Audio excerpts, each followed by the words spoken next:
The Astros, an amazing 78-29 in their last 107 home games. That's 72%.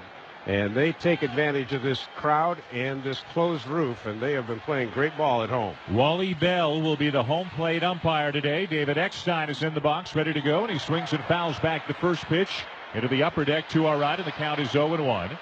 Wally Bell working the plate. Phil Cuzzy at first, Larry Poncino at second, Jerry Davis at third, Tim McClellan, the crew chief, down the left field line, Greg Gibson down the right field line. The 0-1, and the fastball swung on and hit high in the air to shallow left field. Everett, the shortstop, is out and near the line in fair territory, will make the catch. Eckstein retired, one down. Danny, one of the great things about Roger Clemens, and he talked about it yesterday, is he'll go to the bullpen and warm up, and he doesn't know what kind of stuff he's going to have. About 3/4 of the way through his throwing session, he knows if he's going to have to go off speed, use the splitter more early, if he can overpower hitters. But he has that ability to adjust on the fly. So we'll keep an eye and see what he's doing in the early going here. Here is So Taguchi playing left field today for the Cardinals. Takes a fastball high, ball one. Taguchi, a great sub for the Cardinals, and really more than that. With Walker and Sanders both out with injuries during the season, Taguchi for a while became an everyday player. The 1-0, a swing and a foul back, 1-1. Hit .288 during the year, and is 4 for 8 in his career against Roger Clemens. Well, against the little guys, Eckstein and Taguchi, he's trying to overpower him. He's riding the fastball up in the zone in the early going. 1-1 the count. One out, nobody on, top of the first. And the pitch, a fastball just outside, ball two. Wally Bell is going to get booed every time he calls a pitch out of the zone against Roger Clemens. Well, Tony La Russa addressed that in his pregame press conference and said something I've never heard a manager say before. Here's the 2-1, and a swing and a ball hit down the right field line, slicing out of play, back into the seats, 2-2. I think La Russa was hoping the message would get to Wally Bell, and I think Wally probably heard about it, but Tony said, I hope Wally Bell doesn't get too excited when the crowd gets on their feet like they are right now, expanding the strike zone, because he gets overly excited. I think La Russa may hear from the commissioner about those comments, to be honest with you. Here's the 2-2, and a swing and a foul off right side. Taguchi very late on a fastball, and so far, as you said, Clemens is just bringing the heat right now. Yeah, again, with a couple of small guys in stature, not big-time home run hitters, he's probably thinking, hey, I'm Roger Clemens, I can overpower these guys. Wally Bell, by the way, his 13th year as a big league ump, his third league championship series. One out, nobody on, and the 2-2 to Taguchi. Another fastball fouled off right side, upper deck. Well, Taguchi's climbing the ladder on that fastball. It's maybe about time to change the eye level and drop a splitter on him. Chris Burke way over into right center field for the Astros. He has hardly played any center field. He's a natural infielder. The 2-2 and a swing and a miss. He got Taguchi to chase the ball off the outside corner. First strikeout for Clemens. 2 down here in the Cardinal first. Ball had a little movement. It wasn't a splitter, but it was a dive bomber. And Taguchi goes away. But that means Albert Pujols comes up. 2 for 7 so far in the LCS. 41 homers and 117 RBIs. Quite possibly will be named MVP of the NL when that comes out. First pitch from Clemens, in for a strike. Clemens is zoned in early here today. He's throwing a 2-seam fastball to go with the 4-seam. The 2-seamer is what he got Taguchi with. Here's the 0-1, and there's a splitter that dove down low, and it's 0-2 as Pujols fouled it off over near the third base dugout. And now again the crowd will rise to its feet. They might do this 40 or 50 times today. Every time Clemens gets an out, gets to 2 strikes, comes off the field. Here's the 0-2, and it's down and away. Pretty much when we ask people what's the difference between Clemens now and way back when, he might have thrown a little bit harder way back when. But everybody, friend and foe alike, agrees he has pinpoint control, better command now than he's ever had. Yep, and he's still not afraid if you're leaning across the plate to stick one under your chin. Here's the 1-2 to Pujols, and it's outside. Another great Texas pitcher, state of Texas, that is. He pitched for both teams. Nolan Ryan threw out the ceremonial first pitch today. Yeah, we only got him at 86 miles an hour, so he's lost a little. He's lost a little bit. 2 outs, nobody on. Cardinals batting in the first. The 2-2 to Pujols, a swing and a ground ball back through the box and into center field. A base hit for Albert Pujols. One of the great things about covering baseball at this time of year is you often get the best against the best, and that's it right there. Albert Pujols down 0-2, but he was just patient, got a ball, and slapped it right back through the middle. So that'll bring up Jim Edmonds, dropped down to the cleanup spot with Sanders out of there and Walker playing, but playing hurt, not hitting well. Tony La Russa needed somebody to protect Albert Pujols, so he dropped Edmonds from 2 to 4 and put Taguchi up in the 2 spot. Edmonds this year hit .263 with 29 homers, 1 for 7 so far in the LCS, and a lot of experience against Clemens. 56 at-bats, 14 hits. That's a .250 average, 4 home runs. The first pitch, a swing and a ground ball right out to second. Right at Biggio. He drops it, picks it up, throws to first just in time to get Edmonds and end the inning. And now here come the Astros against right-hander Matt Morris, 14-10 with a 4.11 ERA during the season. 101 and 62 in his career, all with the Cardinals. A 22-game winner back in 2001, his best year.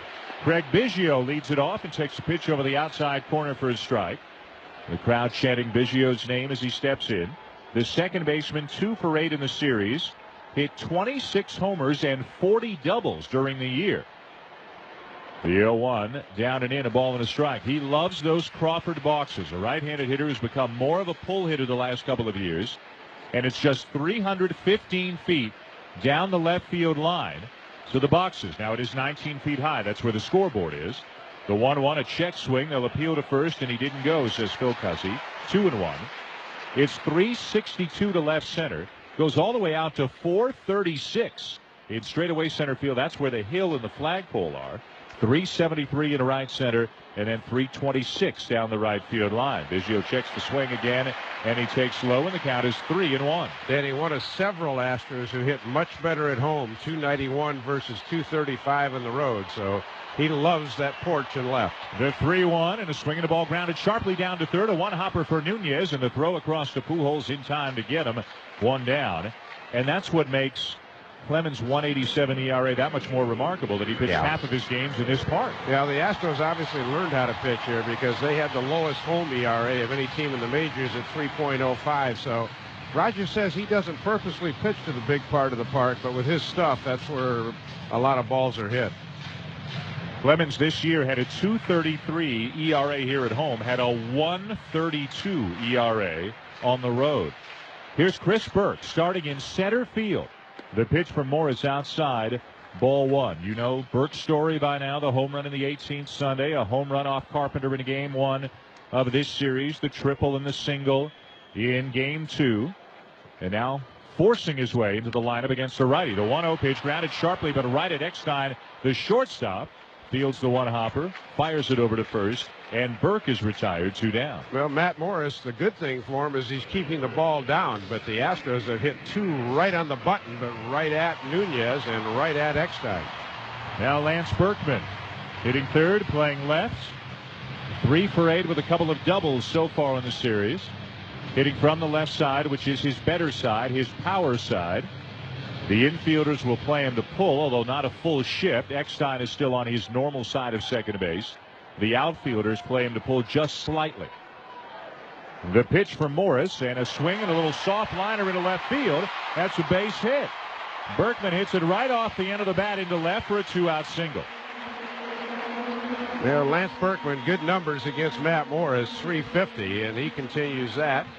So, see what Morris Ensberg, he's had a little trouble getting on track in the series. Just 1 for 8 can do. And we are treated to the side of the attack of the Killer Bees for the first time here today on the scoreboard. They play the buzzing sound effect and put up the attack of the Killer Bees, whether it's Biggio or Berkman. Bagwell when healthy. Now Burke trying to fight his way into that group. Here's Morgan Ensberg, the cleanup hitter, and he takes a pitch in for a strike.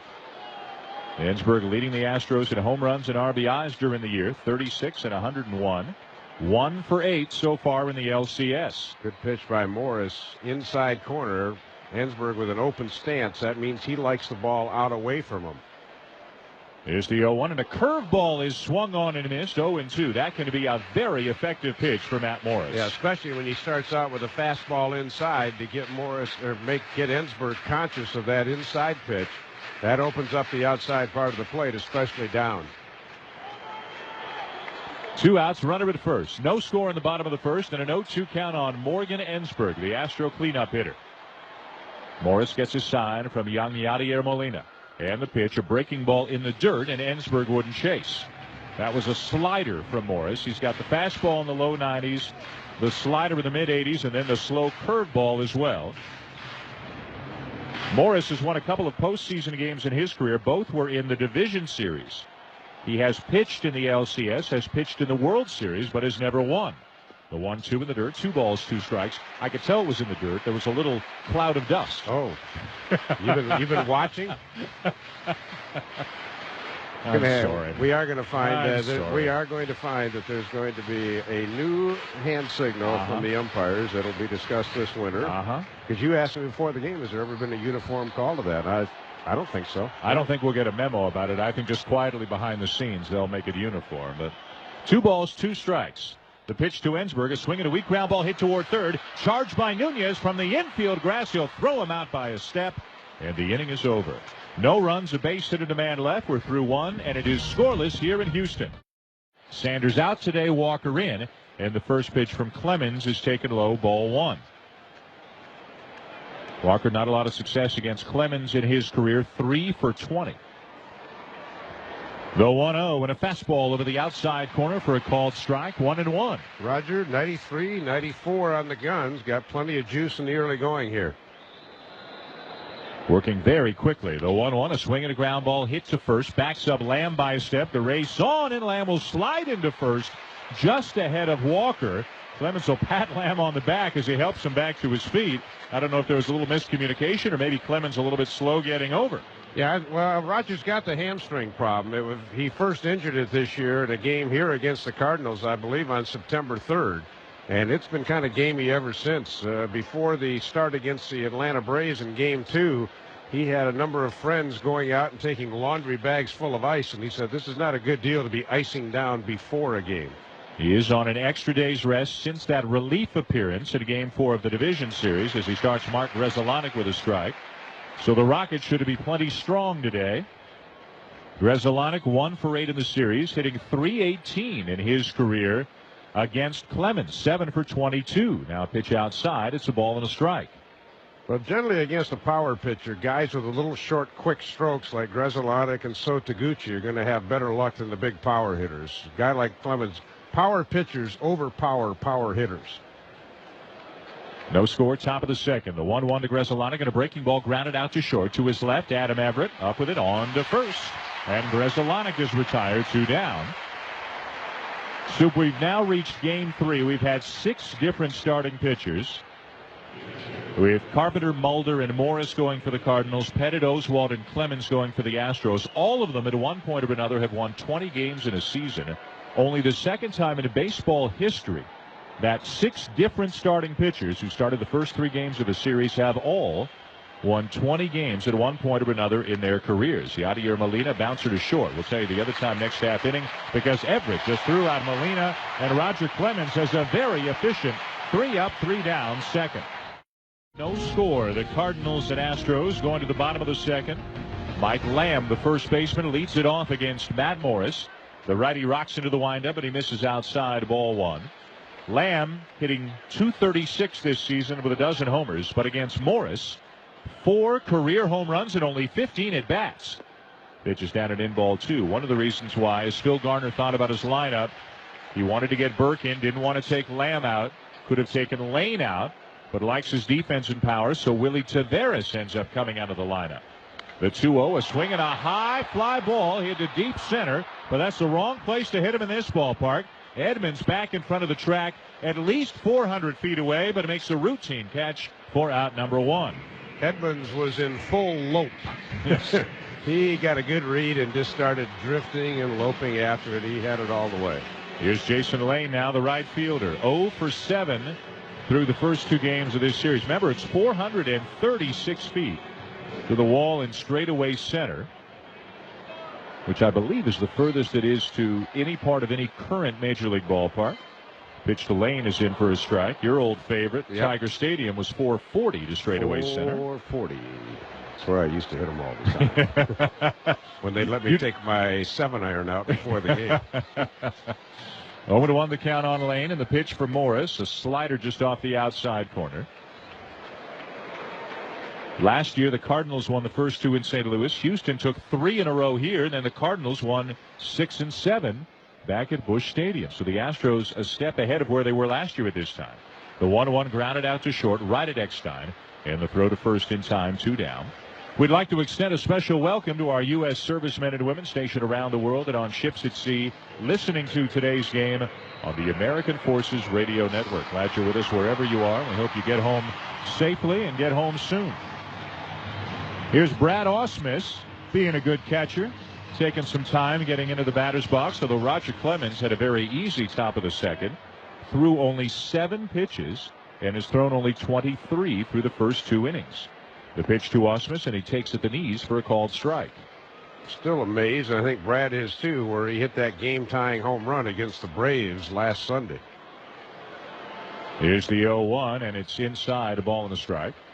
It was 405 feet. Ausmus only hit 3 home runs all year and hit it to one of the deeper parts of this park. Obviously not the deepest, but it was a shocker. The 1-1, a swing and a foul tip, 1-2. This ballpark has some easy spots to hit home runs by Major League standards, some very difficult ones, and also all kinds of nooks and crannies. And the yellow home run line goes straight back and then across and comes straight down and then out towards center. And it can be tricky here, especially in left center field, because just to the right of the scoreboard, the wall angles away almost 90 degrees as the pitch misses inside now. 2 balls and 2 strikes. You can be a left fielder and you go straight back on a ball. You're not sure if it's going to hit the scoreboard and bounce back to the infield, or go to the right of the scoreboard and go way out to the screen in front of the bullpen, which is about 15 feet deeper. The 2-2 and a slow breaking ball swung on, foul tip, and now Ausmus wants the appeal down to first, but Wally Bell says it was caught above the dirt. No score. Top of the third here in Houston as Abraham Nunez leads it off against Roger Clemens. Shows bunt, and then he takes a fastball in over the outside corner for a called strike. Both Roger Clemens, Matt Morris, sharp so far. No score. Top of the third. Nunez, the third baseman. The 0-1, a fastball inside, a ball and a strike. So to briefly revisit the last play in the last half inning, Brad Ausmus struck out. It sure sounded and looked like a foul tip to us. Ausmus pointed down to the dirt, saying to the umpire, did that ball hit the ground? The 1-1 is fouled back, 1-2. If it had, then he's still alive, because a foul ball that hits the dirt, you are still up there if you're the hitter. Now, Yadier Molina may not have known it was a foul ball, may not have known for sure if he caught it, but he got up and he tagged Ausmus as he was arguing, just in case. The 1-2 and a swing and a foul back over the head of the on-deck hitter Morris into the seats. And Wally Bell's call, now again, this was a foul tip, so this is a different situation. But he kind of slapped his right hand on top of his left, signifying foul ball, and then ump wet the right fist, which we've all come to know as you're out, except for the other day. Here's the 1-2, and it's just upstairs. 2 balls, 2 strikes. So a little confusion, but handled differently. And again, it is a slightly different situation because it was clearly a foul tip. More confusing than Congress. 2-2 on Nunez. Hit .285 this year, filling in for Scott Rowland at third base much of the season. Now Nunez will step out. Each team with a base hit, that's all through the first 2 innings. Burke way over to left center, playing Nunez to hit the ball the other way. The 2-2, fastball outside, 3-2. There is some sunlight out in deep left center field. Remember, the roof is closed, the lights are on. They like it noisy in here. But there may be a little bit of tough sun to deal with for the center fielder or left fielder. The 3-2 to Nunez, a swing and a ball slashed foul down the left field line. Now, Rockets just got to throw his best strike to Nunez right now. Can't walk him. He's the type of guy that Clemens can dominate, even though he can serve one out to left. But you got to make him hit his way on. He doesn't hit many home runs. Left-handed hitter or switch hitter batting from the left side in this case with a slightly open stance. The 3-2 and a swing and a ball bounced foul down the first base line. We mentioned about an inning ago 6 pitchers in this series, all of whom have won 20 games at one point or another. The first time 6 pitchers who started the first 3 games have done that since 1973, only the second time ever. Baltimore and Oakland met in the ALCS in 1973. The 3-2 is swinging a chopper over the mound, up the middle to his right. Biggio, the throw to first in time to get Nunez one down. 1973, Game 1, Jim Palmer versus Vida Blue. Game 2, Dave McNally versus Catfish Hunter. And in Game 3, Mike Cuellar versus Ken Holtzman. Some pretty good names in there. That's 0 for 24 for me. But some hard-hit balls. Yeah, oh yeah. No luck whatsoever. Here's Matt Morris.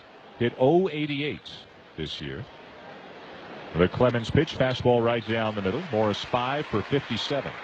Danny, this postseason, on paper, it looks like it's going to be an old-fashioned postseason. And I'm talking about back in that time of those great pitchers, because we've got some teams that have great pitchers. The 0-1, a swing and a fly ball hit down the right field line, heading toward foul territory. Jason Lane's got a play over near the seats, and he makes the catch. Morris retired, 2 down. Danny, in that White Sox-Angels series, the White Sox starters, Contreras, Burley, and John Garland have gone 8 1/3, 9 and 9. There's been 15 total runs scored in that series. That's 5 per game. In this series, there's been 13 runs scored in the first two, 6.5. But the numbers 1, 2, 4, and 5 teams in ERA are left in this tournament. And we've got a chance to have some good old-fashioned baseball with strategy and hit and runs and bunts and great pitching. And you won't get any complaints from either one of us if that continues to be the case. Here's David Eckstein. 2 outs, nobody on, no score. The Cardinals batting in the third. And the pitch from Clemens is low, ball 1. Eckstein popped up to the shortstop his first time up. Morgan Ensberg in on the grass at third. Mike Lamb even with the bag at first. Eckstein is always choking away up on the bat. The 1-0 from Clemens, a fastball there for his strike. 1-1. One of the greatest things about baseball is everybody knows just enough. Spectators in the stands, and it gives you a little bit of time between each pitch to kind of give your opinion about things. And maybe there's not as much action as the other sports, but it certainly requires great thinking. Now the 1-1 breaking ball bounced down to third. Short hop by Ensberg, and he'll throw out Eckstein to end the inning. 7 in a row set down by the Rocket. Matt Morris back on the mound for St. Louis. He and Roger Clemens both very sharp in the early going. Adam Everett, the shortstop, the number 8 hitter, leads it off for Houston. And the first pitch from Morris, a swing and a ball hit in the air, left side of the infield. The third baseman Nunez waiting for it to come down. He'll make the catch. 1 out. Let's pause 10 seconds for station identification. You're listening to the National League Championship Series on ESPN Radio, delivered by the United States Postal Service.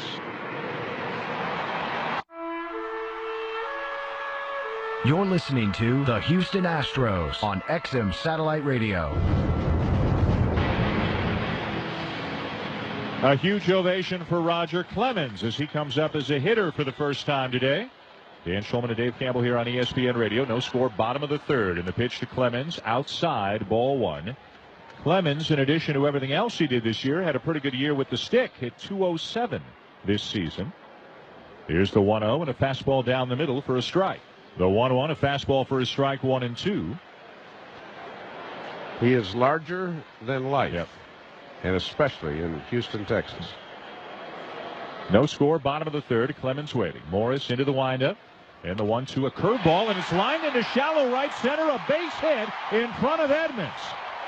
Roger Clemens comes up with a 1-out single here in the bottom of the third. And they're on their feet again at Minute Maid Park.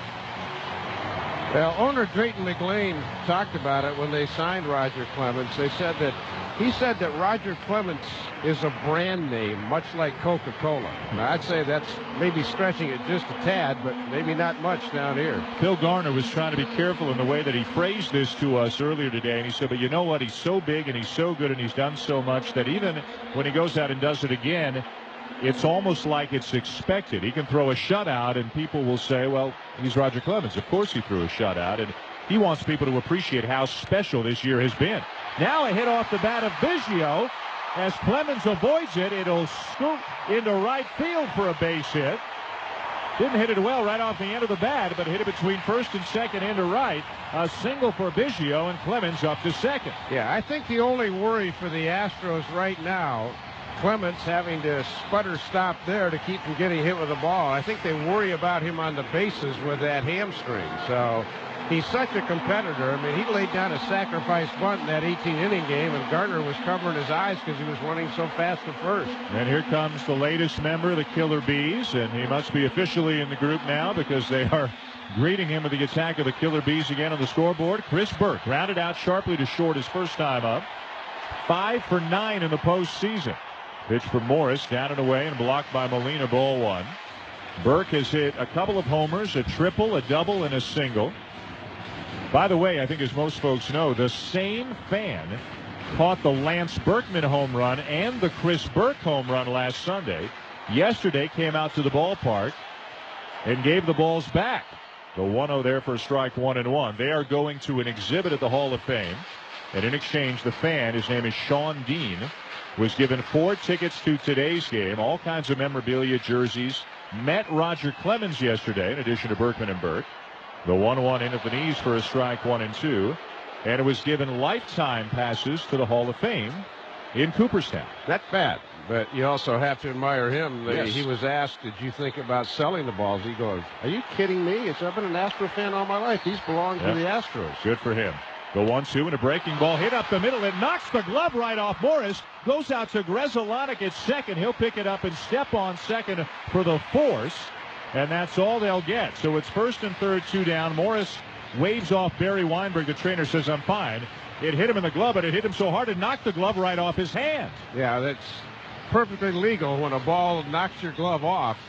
Some fans have asked, what happens if a ball is going in the gap in left center field or something, or over the fence, and a player throws his glove at it and hits it?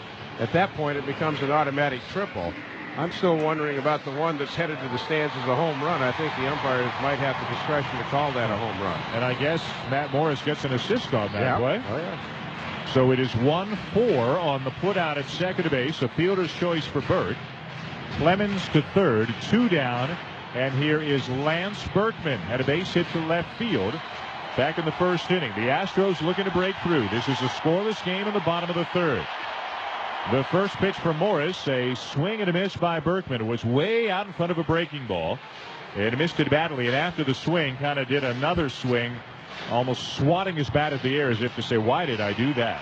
Yeah, Morris has the luxury here. He's got an open base. It's at second, but Berkman's owned him. He doesn't have to give in to Berkman during this at bat.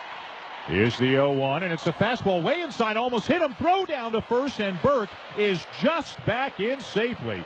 Dove back in head first and just got the fingers on his right hand in on the corner of the bag ahead of the tag from Albert Pujols. Boy, Yadier Molina has picked guys off this year. That's a trademark of the Molina family. Danny gives me 7 fingers 7 times or 9 times he's picked guys off.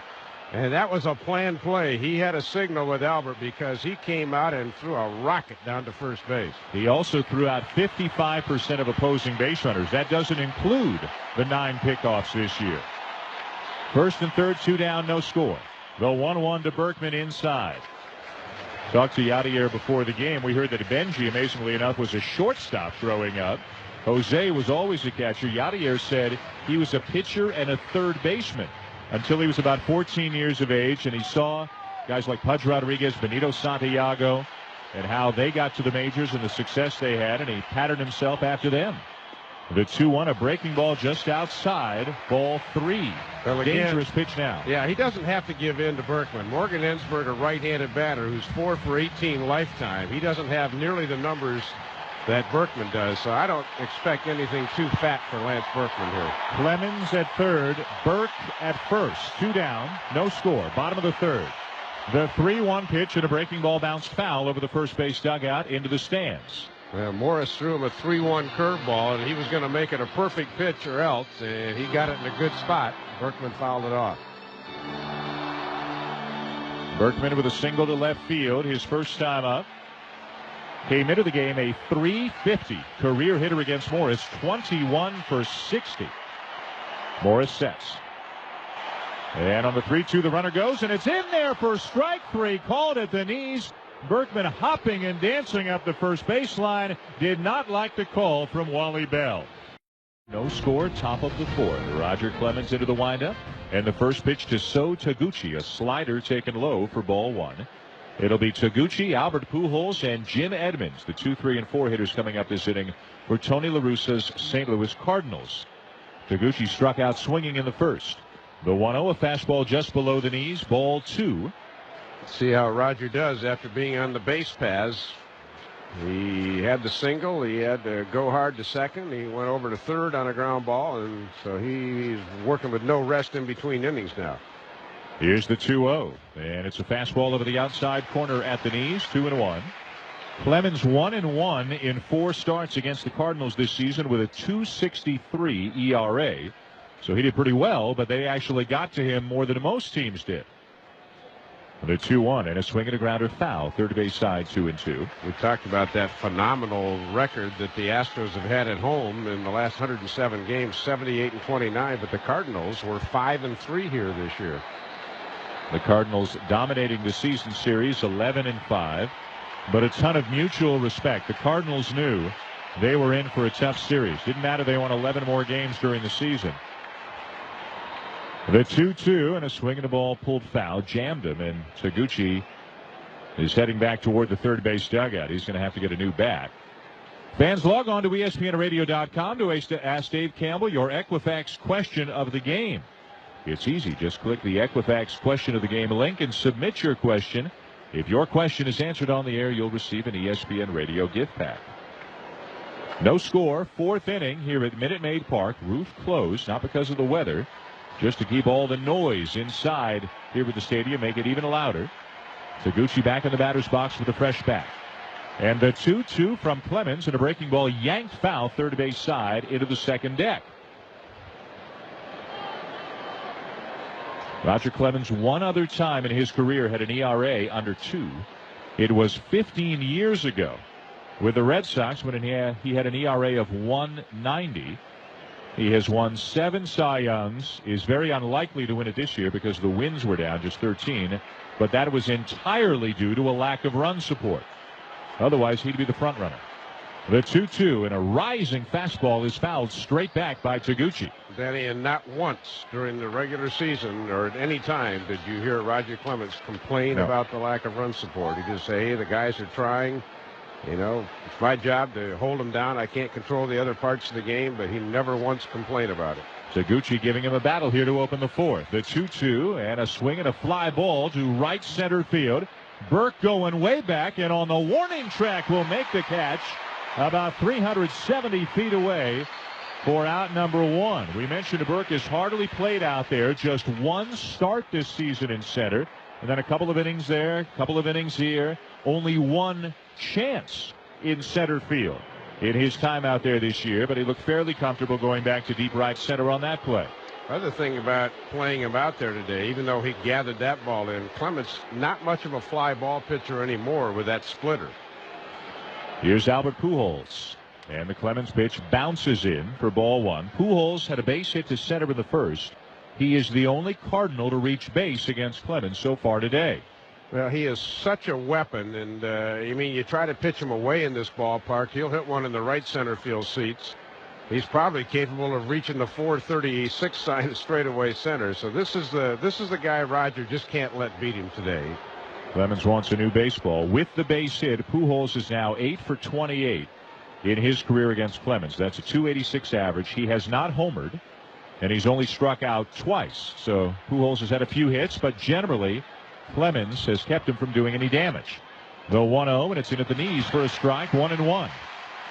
He makes perfect pitches like that at the knees on the outside corner. Best thing Pujols can do is hit a ground ball back up the middle, which is what he did back in the first inning. 8 in a row set down by Clemens since.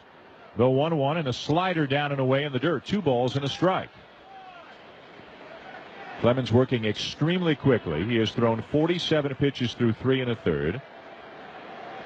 Phil Garner knows if he can get 7 out of a starter with the lead, he can go to Lidge for 2 on a day like this because Lidge had the off day yesterday. The 2-1 and a fastball right over the outside corner, 2-2. Pujols didn't like it. Had a quick word for Wally Bell. Adjust the batting gloves. Left foot out of the batter's box for a moment. Crowd now again starting to rise, make some more noise with a 2-2 count on the great Albert Pujols.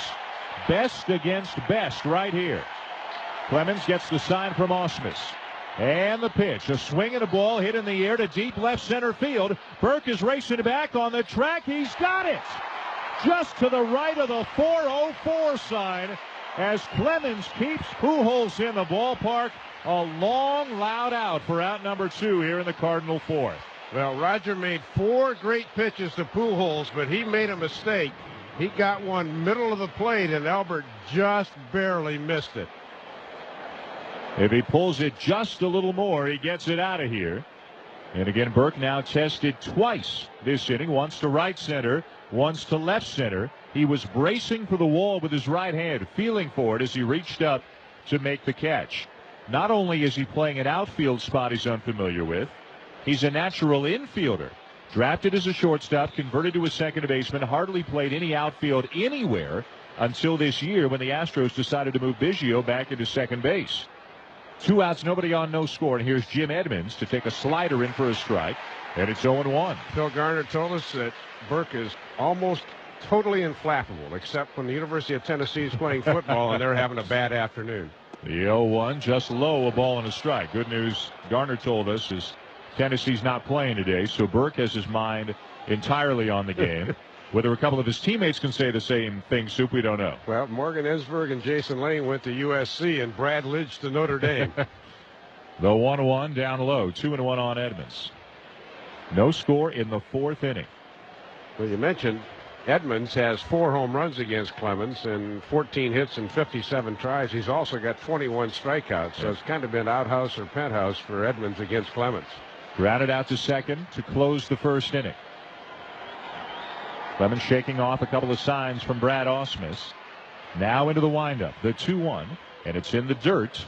Ball 3. A story about Brad Ausmus, really, talking about his relationship with all the pitchers, says that Roger Clemens shakes him off only about 10% of the time. That Ausmus has gotten in sync with Clemens to the point where about 90% of the time, Ausmus puts down whatever Clemens is thinking of as well. 3-1 on Jim Edmonds. And the pitch outside, ball 4. A 2-out walk to Edmonds. And now Clemens will have a go at Larry Walker. Just like to be a fly on the wall when Ausmus went out to talk to Clemens. Again, Roger, remember last inning, he was on the base pass. He could be a little gassed here in the inning. I just wonder if he said, hey, let's not let Edmonds beat us. You've had good luck against Walker. But, Larry Walker is a but he's a one-time MVP. Probably the greatest Canadian ball player ever, over 2,000 hits, so he's no slouch. Runner at first, 2 down, no score in the 4th. Edmonds breaks as Walker takes inside, and Edmonds into second, standing up without a throw. So Edmonds, who doesn't run off and picks a good time here, steals second without a throw, and now a base hit from Walker could bring home the game's first run. Yeah, Rocket's not going to slide step very often to take something off. 1-0 the count on Walker, who grounded out his first time up. The pitch from Clemens, and it's down and away, ball 2. Got Grzelcyk on deck. He's now got an open base with Edmonds running. So, again, same situation that Morris had last inning. He doesn't have to give in. Clemens has thrown 20 pitches in the inning. Just went for a little walk on the back of the mound. Went to the rosin bag for a moment. He's fallen behind Larry Walker. 2 balls, no strikes. Everett playing over near second base right behind the runner Edmonds. And the 2-0 comes in the dirt to Walker, ball 3. And now Ausmus will get a new baseball and walk it back out to the mound to talk to Clemens again. Well, 2 things here. Brad's going to remind Roger what Roger already knows, and that is Larry Walker will have a green light on this pitch. The other thing is Ausmus is trying to let Clemens collect himself. Again, on the bases last inning, at 43 years old with a bad hamstring, he's probably sucking air right now. So, I think Ausmus just wanted to remind him, Walker will be swinging. You still got the open base, and I want to give you a breather here. Grzelcyk limbering up on deck for the Cardinals. 2 outs and a runner at second in a scoreless game here in the 4th. The Cardinals with just 1 hit off Clemens so far. A look back at the runner in the 3-0. Fastball up and away, ball 4. So Walker will take his base, and it'll be first and second, 2 down for Grzelcyk. Well, he pitched around one-hitter Edmonds to get to Walker, but once Edmonds stole second, that opened up the base again. But, okay, far enough. Now you got to get Grzelcyk, who is a pretty good clutch hitter. Yep. Turns out to be a great play by Edmonds, the steal of second. If nothing else, it forces Clemens to face an extra hitter, throw a few more pitches, maybe wear him out a little bit. If not now, maybe later in the game. And Grzelcyk has been a tough out for Clemens in his career, even with a ground out today. Still hitting .304 in his career against Clemens, who now calls time because he's got to tie his shoelace. Yeah, give some credit to Taguchi, who led off this inning. He saw 8 or 9 pitches against Clemens, made him work, hit the long fly ball. Pujols gave him a 5-pitch battle. He nearly hit a home run. So Clemens a little bit winded right now. The Cardinals try to break a scoreless tie. First and second, 2 down. The pitch to Grzelcyk. A swing and a miss at a fastball. 94 miles an hour, and it's 0-1. Well, he collected himself to blow a high piece of cheese past Grzelcyk right there. Grzelcyk will step out, now dig back in with the right foot. Left foot still outside of the box. The crowd gathering its energy again. Trying to do whatever they can to help Clemens out of this jam. 2 on, 2 out, no score in the 4th. Clemens comes set. And the 0-1 up and away with the fastball, 1-1.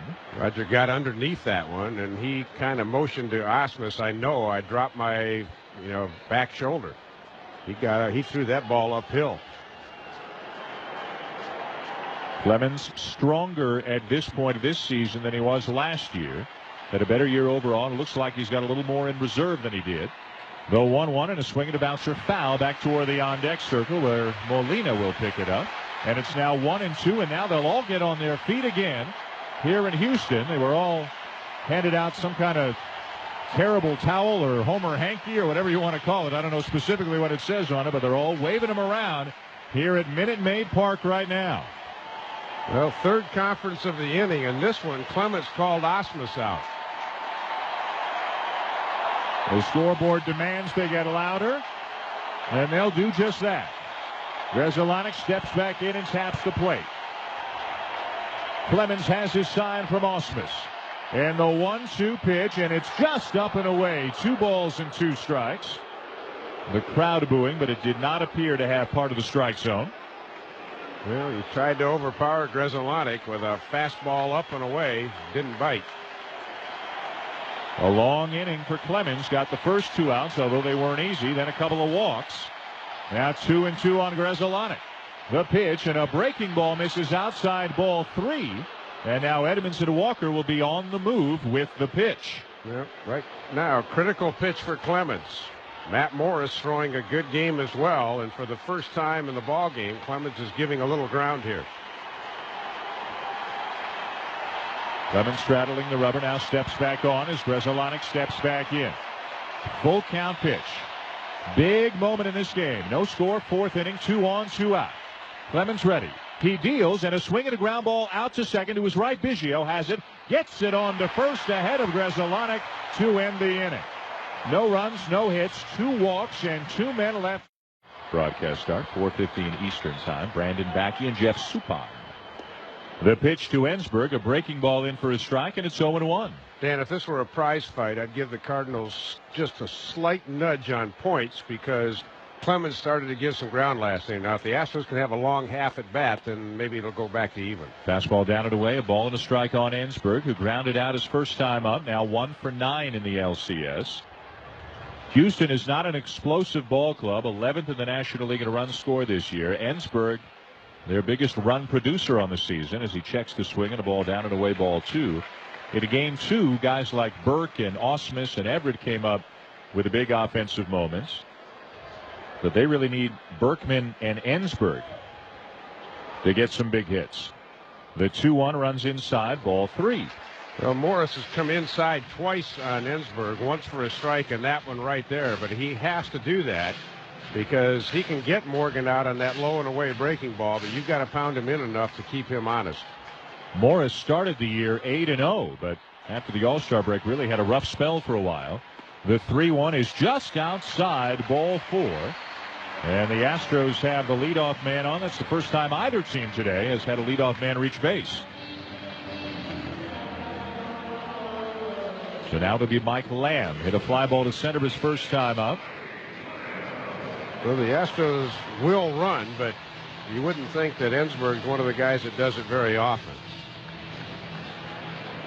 Lamb, a left-handed hitter, waited for a moment while Yadier Molina tied up his shoe.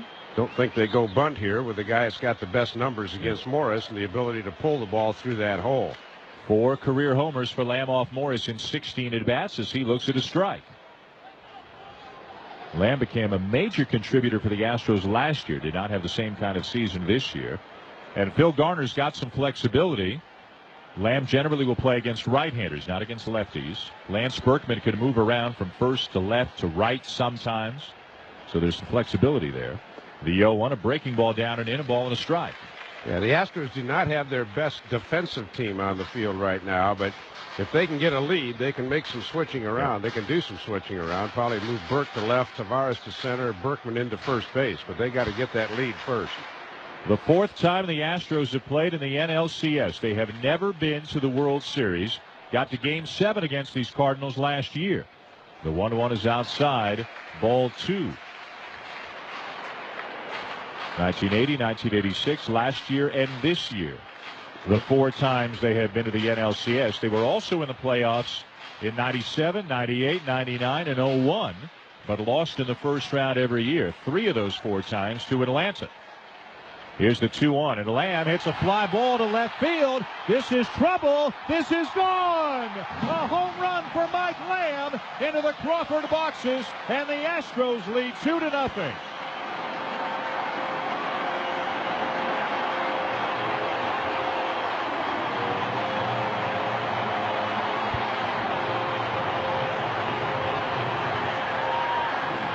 It doesn't take a whole lot to get it out of here to left field. Just 3:15 down the line where the scoreboard is. That one was not right down the line, more to straightaway left field, but it's still not much of a poke. And Mike Lamb goes the other way for a 2-run homer, his 5th in 17 career at-bats against Matt Morris. And it's 2-0 Houston in the 4th. Jason Lane, the batter, a swing and a miss to the first pitch. It's 0-1. Well, again, it wasn't a horrible pitch by Matt Morris. It was away, but I think Lamb was looking out there, and he spanked it pretty good. The 0-1 is low, a ball and a strike. It landed in the 3rd row of seats up above the scoreboard and left. I wonder if Sean Dean is sitting up there again. He was given 4 seats to today's game, and we were told they're right behind home plate. The guy who gave back the 2 home run balls from Sunday. The 1-1 is inside, ball 2. Former President Bush and First Lady Barbara Bush have the best seats in the house in the 1st row right behind home plate. Nolan Ryan, who we mentioned throughout the first pitch, also in attendance. The 2-1, a ball pulled foul, left side 2-2. That home run measured at 345 feet. Yeah, George Sr., great Astro fan, not very happy with the Astros for not re-signing Carlos Beltran, but probably glad that they've got the good pitching that they have. A 2-0 lead for the Astros in the 4th inning. The 2-2 pitch and a high slider is it way up in the air to shallow center. Jogging in is Jim Edmonds, and he'll make the catch. Lane is retired, 1 down. Well, the mistake of Morris was the walk. Lead walk to Ensberg will get you in trouble a lot. Remember, Phil Garner had a choice to make before the game today. Does Burke sit out, or if he gets Burke in there, does Lamb sit out, or maybe Lane? And then Phil Garner sat out Willie Taveras. Did not want to take Lamb out of the lineup or Lane, so he took Taveras out, put Burke in center, and so far it has paid off. Here's Brad Ausmus, a swing and a foul off at the plate, 0-1. Morris in the middle of the plate more this inning. He was really on the edges in the early going, but that pitch right there to Ausmus, pretty good curveball, but it was over the heart of the plate. An Ensberg walk, a Lamb home run, then the Lane flyout. 2-0 Houston, the bottom of the 4th. Ausmus struck out in the 2nd. Here's the 0-1, and a breaking ball is lined to left center field. Taguchi racing over and back, and he reaches up to make the grab for the 2nd out. This guy's a pretty good all-round player. Has become a good hitter and can play all 3 outfield spots. Yeah, again, Morris, though, he left that ball in the middle of the plate to Jason Lane on a high fly to center. That ball was in the middle of the plate, and obviously the ball to Lamb had too much of the plate, so his control not as sharp this inning.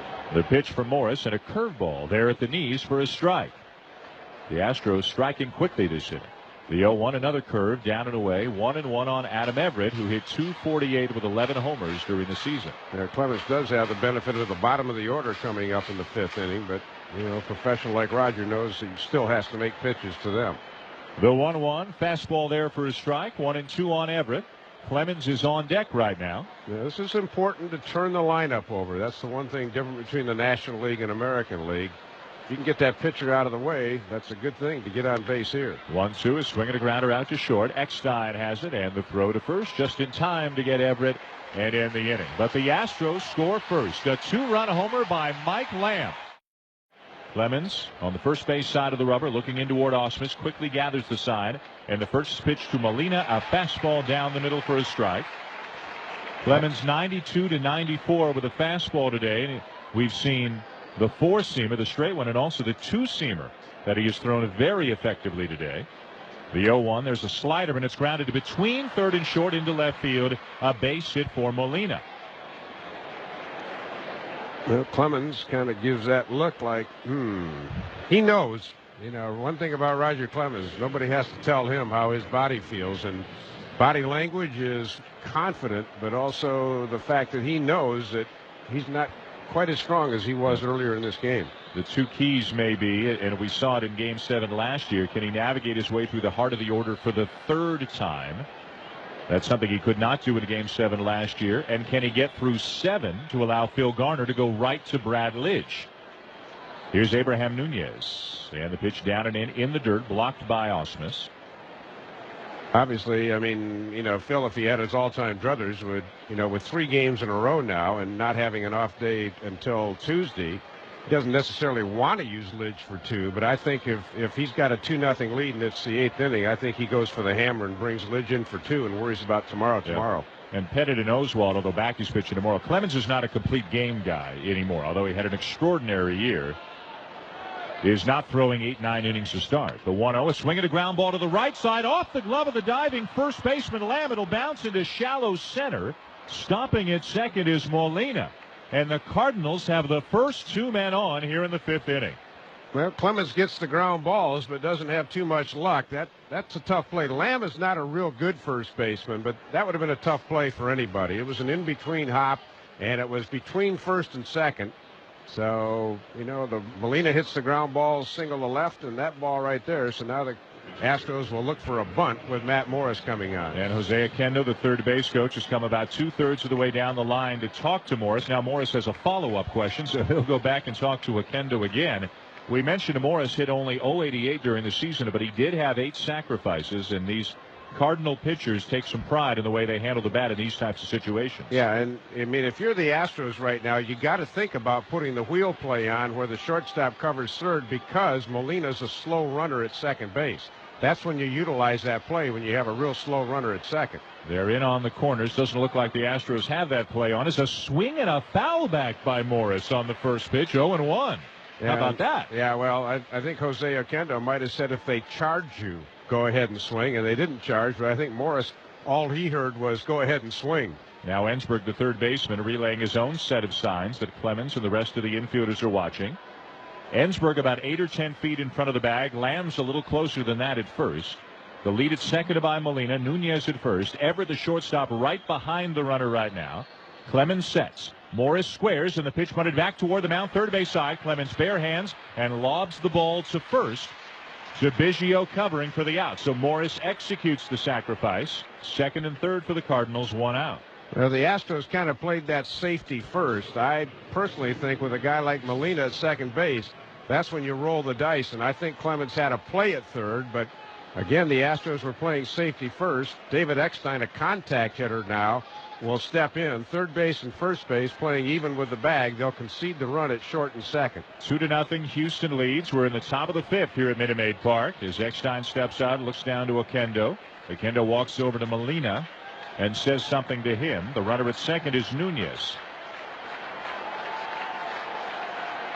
Clemens from the stretch gathers in the sign from Ausmus as Eckstein waits, and the first pitch is swinging, a ball slashed out of play right side into the second deck. It's 0-1. As much as Tony wants this run, do not look for the squeeze in this situation when you're down 2. He's got enough confidence in Eckstein that he'll put it in play. One of the toughest guys to strike out. I would be most surprised if La Russa squeezed here. They did squeeze more than any team in baseball this year, but I agree with you right now. Clemens has his sign from Ausmus.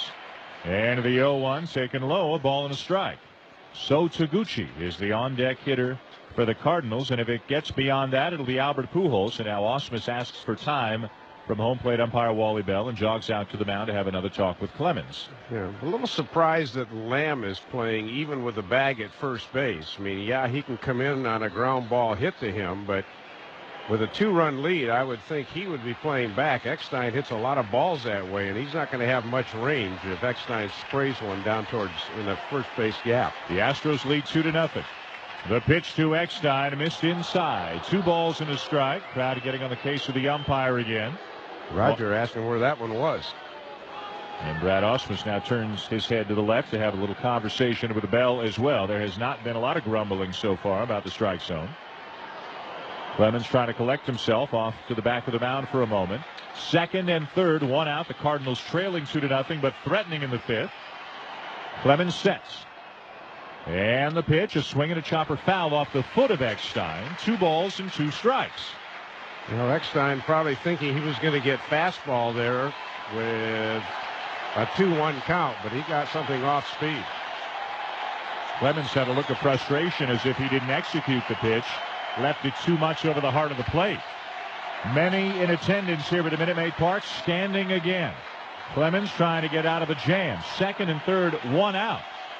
And a great contact hitter in Eckstein. The 2-2 up and away. The count is full. Well, we talk about those critical moments for the great pitchers when they have to get out of jams. This is obviously a big one for Clemens. Clemens up to 75 pitches. The first 3 innings went by rather easily for Roger Clemens. Threw a lot of pitches in the 4th. Walked a couple of batters. Got out of it. Now in a jam again here in the 5th.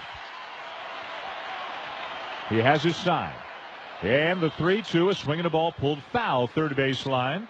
It's beyond the third base dugout and ricochets out into fair territory where the shortstop Everett picks it up and lobs it back toward the seats. Right now, the Astros are winning the battle, but they have not won the war yet because the Cardinals are starting to get into Roger Clemens' pitch count and starting to try to wear him out. Again, Clemens gets the sign from Ausmus. And again, the 3-2. And a swing and a fly ball hit to right field. Backing up 3 steps. Lane, he'll make the catch. Tagging at third, Molina. The throw on a bounce cut by Lamb. But not before Molina scores. And Nunez races to third. So it's a sac fly for Eckstein. And the Cardinals are on the board. Now trailing 2-1. Such a great weapon to have a guy that you know, unless Clemens makes a superior pitch, that he's going to put it in play. And chances are get that run in. That is so important to get those productive outs. The Cardinals last year 15 out of 36 against the Astros, and that's what doesn't always show up in the box score, but that's a productive out. He drives in a run with an out and also advances a man to third. 2 down, and the batter is So Taguchi. Clemens is going to go back to the windup. Ensberg even with a bag at third. Everybody else is backed up. The pitch to Taguchi is swinging a foul back 0-1. Now if Clemens bounces in a splitter, Nunez can race home, although we haven't seen that much of the splitter from Roger Clemens today. Yeah, well, evidently when he was in the bullpen, he didn't like it. That doesn't mean he's not going to find it before the day's over. Pujols is waiting on deck. The 0-1 to Taguchi, a fastball outside. We have seen a ton of fastballs, both 4-seamers and 2-seamers. Phil Garner telling us before the game he'll see Clemens in the first 3-4 innings try to feel his way through the game, that he can adjust more during a game than he used to be able to back when he was throwing pure heat. 1 ball and 1 strike, the count on Taguchi, who's 0 for 2. And the pitch, a swinging ball hit to right field and fairly well. Lane is racing back. Lane is on the warning track, and he reaches up to make the catch right in front of the fence. Matt Morris's first pitch to Roger Clemens in for a strike. So Clemens had a tough 4th inning but got out of it. After running the bases in the bottom of the 3rd, then he had a pretty tough top of the 5th inning. Gave up a run. Now he leads off the bottom of the 5th. The 0-1, did he go on the slider down and away? On the appeal to first, he did not, says Phil Cuzzy, and it's a ball and a strike. I think Phil Garner is hoping Roger Clemens either hits a home run or makes an out here. Here's the 1-1, and it's just up and away, ball 2. Clemens had a base hit his first time up, got as far as 3rd that inning. Mike Lamb, a 2-run homer in the bottom of the 4th for the Astros. David Eckstein, a sac fly in the top of the 5th for the Cardinals. It's 2-1 Houston.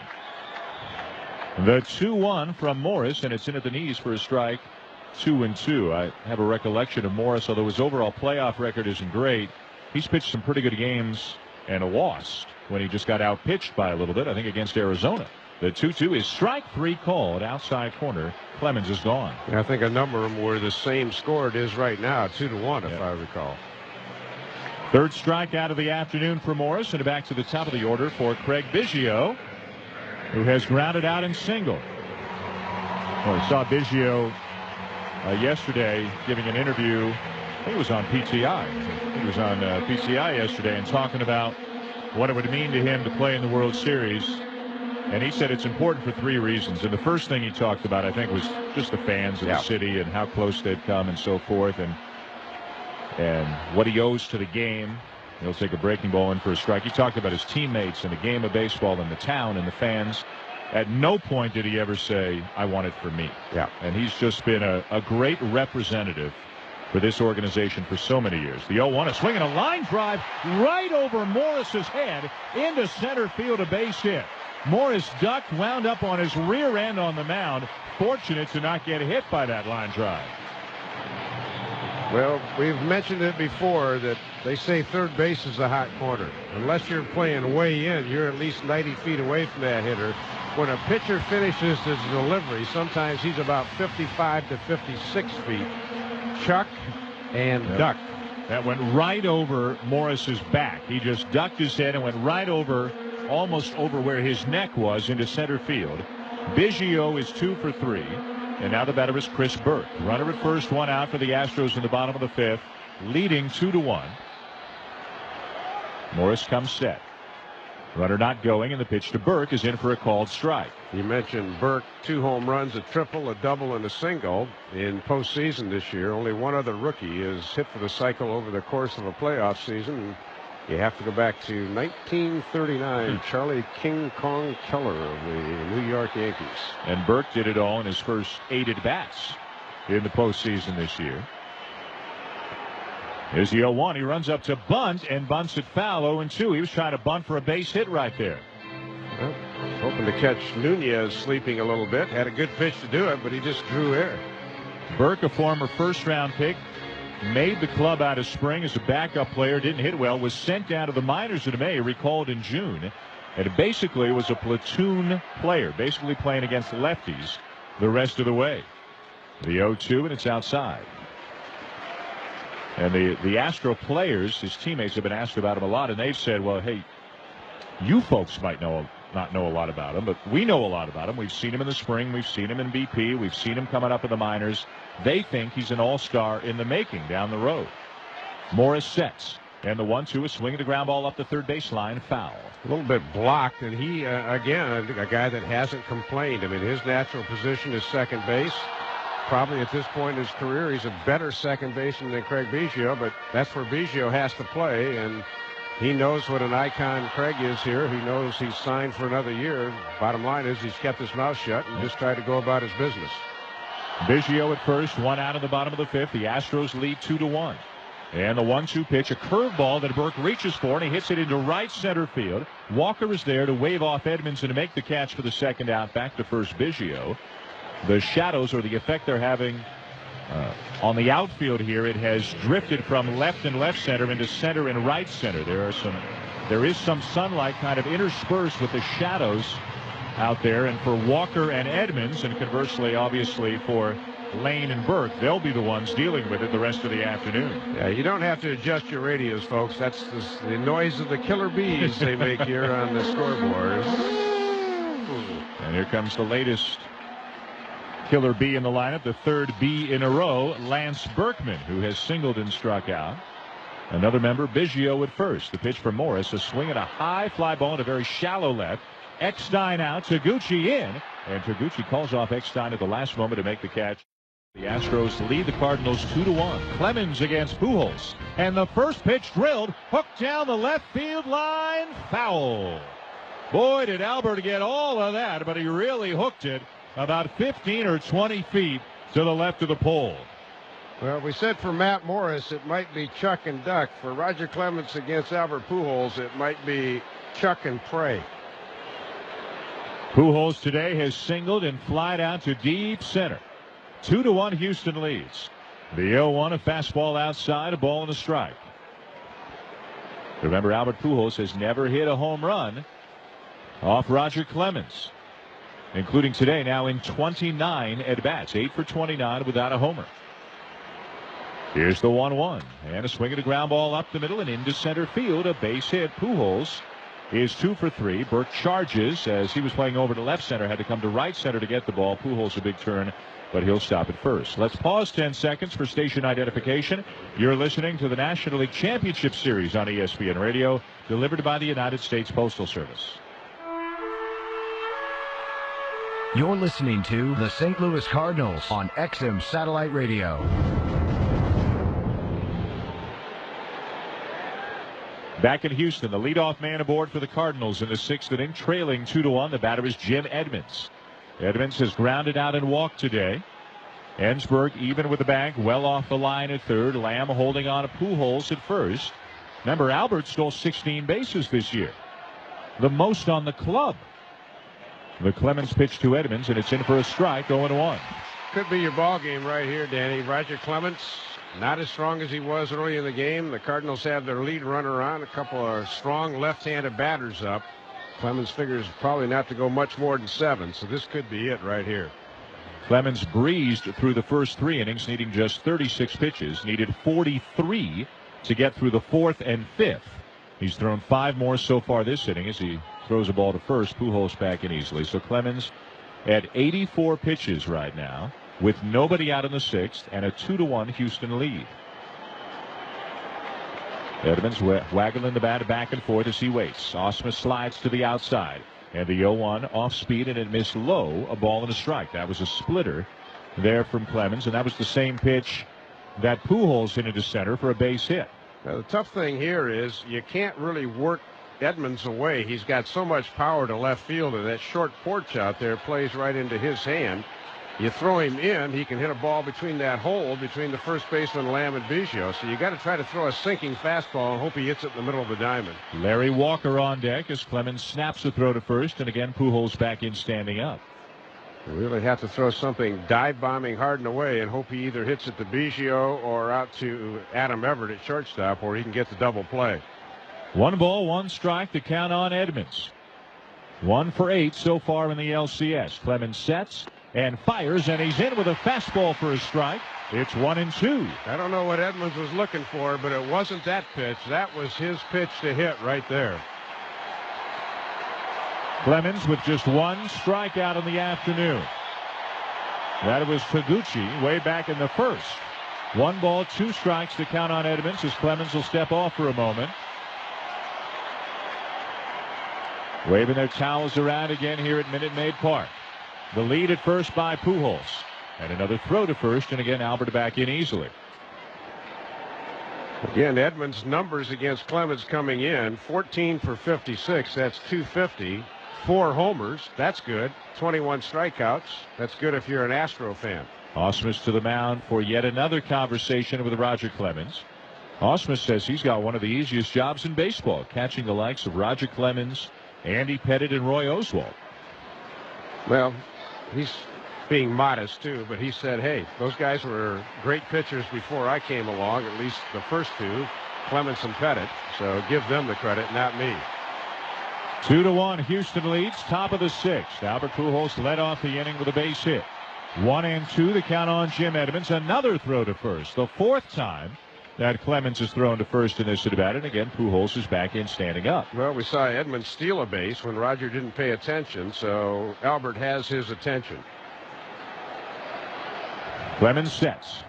And the 1-2, and a swing and a line drive into right center. That's a base hit. Pujols hits second. He's going for third. The Burke throw on a couple of bounces is up the line, and it's a single for Edmonds, moving Pujols to third with nobody out here in the 6th inning. Good work by Albert Pujols going to third. That does a couple of things. Gets that tying run 90 feet away. Also forces Mike Lamb to have to hold on against Edmonds at first base and opens up a hole for Larry Walker on the right side. So this was going to be a critical inning for Roger Clemens. It's getting very critical right now. And I think the phone may be ringing down on the pen. A couple of guys have gotten up. Nobody has started throwing yet. We'll keep you posted on that. Larry Walker is the batter. He's grounded out and walked. Just 1 for 17 in the postseason. trying to play through a herniated disc in his neck. The pitch from Clemens, and it's a slider in for a strike, 0-1. Astros will play for a double play in the middle of the diamond with Biggio and Adam Everett. They'll give up the tying run here to try to stop a big inning. Walker just 3 for 21, a 143 average in his career against Roger Clemens. On deck, Resalanek. A throw to first, and Edmonds back in standing up. As Soup mentioned, remember, he stole a base in a different situation, mind you, back in the 4th inning. Yeah, well, Roger has that high leg kick, and if he tries to slide step, he's liable to leave a pitch up in the zone, so he just wants to let Edmonds know he's thinking about him. A step off toward third, look to first, and both runners back easily. Nobody throwing in the Astro pen. A couple of guys got up, got a glove on, but then sat back down. 2-1, Houston leads. 2-1, nobody out for the Cardinals in the 6th. 0-1 the count, and the pitch to Walker low. 1 ball, 1 strike. Well, Roger going to try to conjure up all the guile and mustard and everything else he can come up with here to try and escape this inning. The Astros took the lead on a 2-run homer in the 4th by Mike Lamb. A sac fly off the bat of David Eckstein in the 5th. Got the Cardinals their first run. Now threatening again in the 6th. The 1-1, and Walker takes a fastball over the outside corner for a strike. He shakes his head a couple of times in the direction of Wally Bell. He thought that pitch was outside. Well, he backdoored him with a breaking ball and then nailed the outside corner with a fastball. 2 great pitches from Clemens. So it is 1-2 on Larry Walker. Clemens back up on the rubber. They're all waving their towels around again here at Minute Maid Park.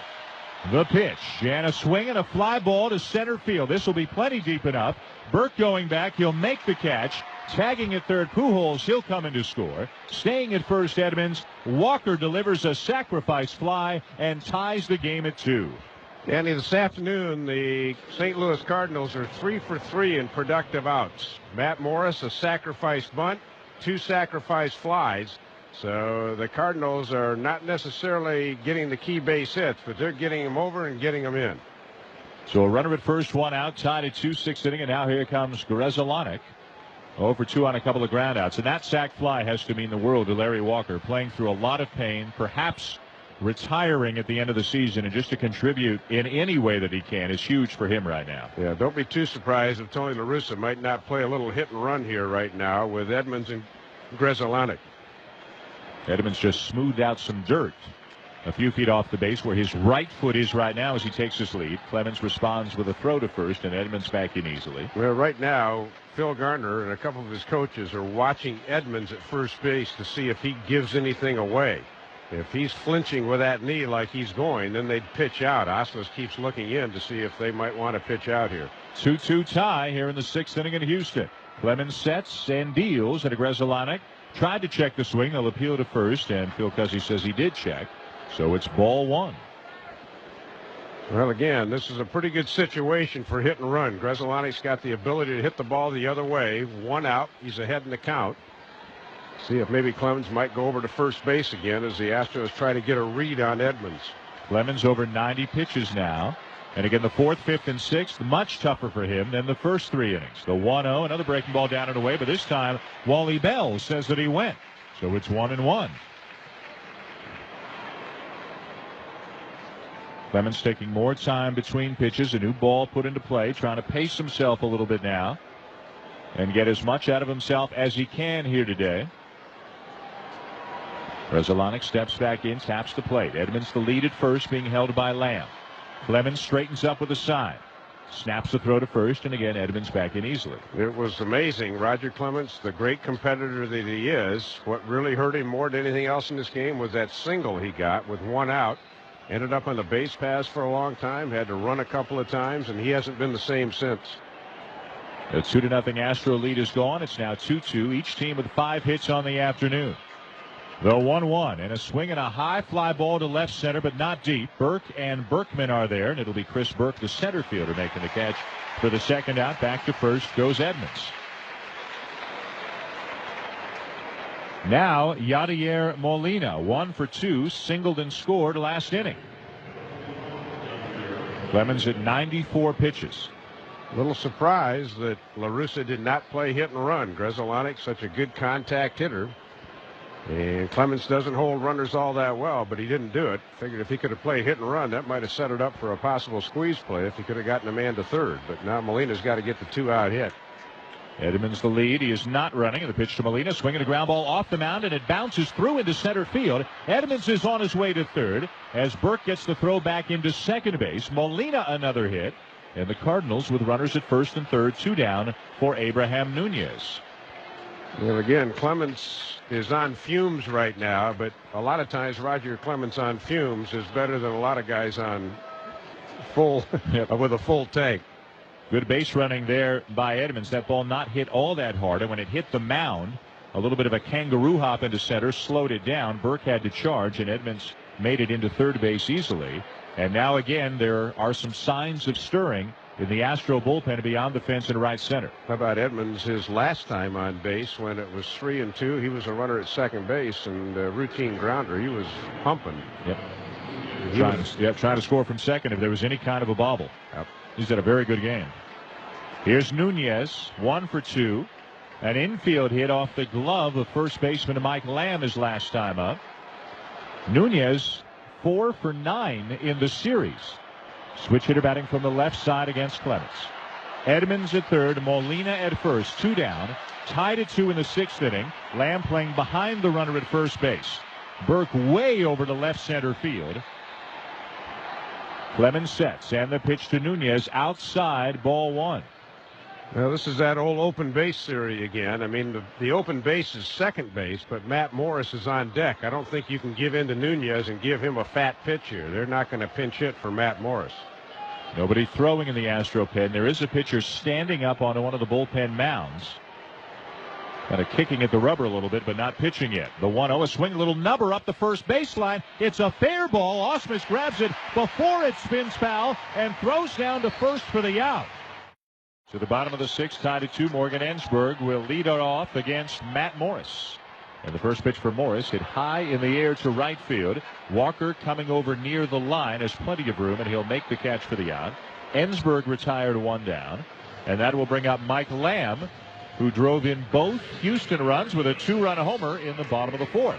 Now, let's see the Astros approach here. I mean, Clemens has labored so badly the last 3 innings. Ever since he's been on base in the 3rd, 4th, 5th, the 4th, 5th, and 6th have just been laborious for him, and the Astros keep making quick outs.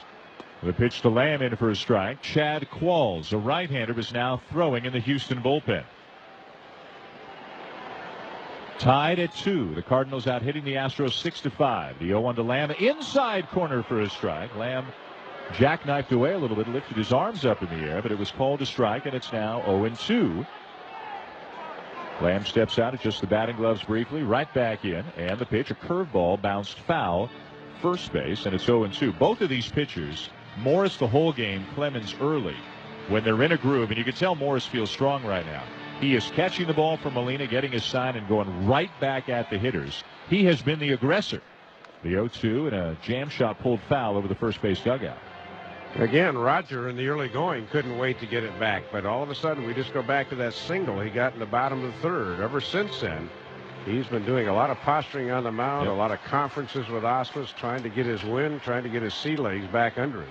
The 0-2 and a curveball bounced foul again. First base side as Morris hung that one a little bit. Morris right now looks stronger than Clemens does. He does. Roger probably thinking in the back of his mind, if I were in the American League, I wouldn't have had to face that. There'd been a DH. Here's the 0-2, and it's up and away, a ball and 2 strikes. Roger's such a competitor. He wants to hit, wants to run the bases. The heart is willing. The legs aren't quite there anymore. The 1-2 to Lamb, and a curveball hit well deep center. Edmonds is going back. He's running up on the hill. It's over his head and off the hill as he plays it on a bounce back into the infield. It is a double for Mike Lamb. But I want to tell you something, and you've seen it too. We've seen a lot of guys run up on that hill. Craig Biggio ran up there and fell flat on his face. You're looking up at a baseball running up on a hill that's got quite an incline. Jim Edmonds couldn't get to that ball, but he still played it perfectly. He is just such a natural athlete. He makes everything look graceful, even running up a hill to go after a baseball. Danny, it's a gift. I mean, he works at his craft, but he's been given a great gift. He's got tremendous hand-eye coordination, When he runs on the balls of his feet so his eyes don't start moving up and down. He was given a gift, and he's made the most of it. A one-out double for Lamb. The Astros trying to break the tie here in the 6th inning. And the batter is Jason Lane, the right fielder, 0 for 2. Morris checks the runner, and the pitch, a curveball that is popped foul back out of play. Danny, every time we think, or I think that the Cardinals are slightly ahead on points, Mike Lamb comes up and previous time hit a 2-run homer. This time hits about a 420-foot double. Activity now in the Cardinal bullpen. Right-hander Brad Thompson has started to throw. Tied at 2, 6th inning, and Molina's going to buy some time and jog out to the mound. When I first saw somebody getting up, my first thought was, I bet you that's Jason Marquis, the starter who's been bumped to the bullpen and a guy who can give Tony La Russa a couple of innings. Well, that's the Al Reyes role that supposedly Marquis is going to fill. Reyes, a right-handed pitcher who had great ability to get left-handed batters out. Right towards the end of the season, maybe the last day of the season, sprained his elbow and is out of this series, out for the rest of the year. And if the Cardinals have a concern, it might be that bullpen right now. They did not finish the season or pitch in the first round as well as they had earlier in the year. Lamb out at second, 1 out. Lane the batter. And the 0-1 is over the outside corner for called strike 2. Jason Lane has not had a good series. He is 0 for 9. He had a hanging curveball the first pitch and fouled it back. He's had a couple of pitches to hit and hadn't done anything with them. The Cardinals winning game 1. The Astros coming back and winning game 2 on Thursday night. Now we're tied at 2 in game 3. 6th inning here in Houston. Lane trying to bring home the go-ahead run. Morris sets in the 0-2. A swing and a little liner into right center. That's a base hit. Lamb hits third, and he'll come home. The throw comes into second. It's an RBI single for Jason Lane, and a 3-2 lead for the Astros. Well, it certainly appears that Phil Garner has pushed all the right buttons today. Again, we were wondering, would Chris Burke play? He's played well in center. Would Jason Lane play? Would Mike Lamb play? Lamb and Lane have been the offense. And the Astros regain the lead, and now the decision for Phil Garner is, does he send Roger Clemens back out in the 7th inning because he's been pitching on fumes? Dave Duncan, the pitching coach for the Cardinals, on his way out to the mound to talk to Morris. Brad Thompson continues to throw in the Cardinal pen. Chad Qualls continues to throw in the Astro pen. Brad Ausmus is the next hitter. I got to believe that Qualls will be coming on to pitch the 7th. That's his inning. Dan Wheeler is the 8th, and Lidge is the 9th. That's the way it's drawn up on paper, and Clemens has been struggling for 3 consecutive innings now. Clemens' spot also could come up this half inning, depending on how things go. Yeah. Runner at first, 1 out, a run in as Lane's single scores Lamb. And it's Houston 3, St. Louis 2. Now Ausmus steps in, 0 for 2, a strikeout and a fly ball. Morris sets. Taking a lot of time in the set position. Now will step off and bluff Lane back to the bag. Lane with 6 stolen bases during the regular season. Morris now again turns his attention to the plate and his catcher Molina. Infielders a double play depth. Nunez playing deep behind the bag at third. The pitch to Ausmus swung on and fouled off to the right side. It's 0-1. Brad Ausmus, always noted for his defense, but second half of the year was a good offensive player for the Houston Astros, and again had that dramatic game-tying home run in Game 4 of the division series, that 18-inning tussle that the Astros won and then advanced. Lane being held on by Albert Pujols. The 0-1 to Ausmus, outside corner for a called strike, and now Ausmus with obvious displeasure on his face as he turns on Wally Bell. Remember, catchers are not supposed to argue because all Wally Bell has to say is, you know, last half inning you were telling me that was a strike when Roger threw it. So Morris way out in front, 0-2.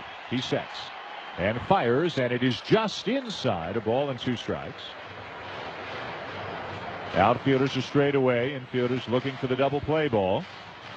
The Cardinals turned more double plays than any team in the National League this year, 196.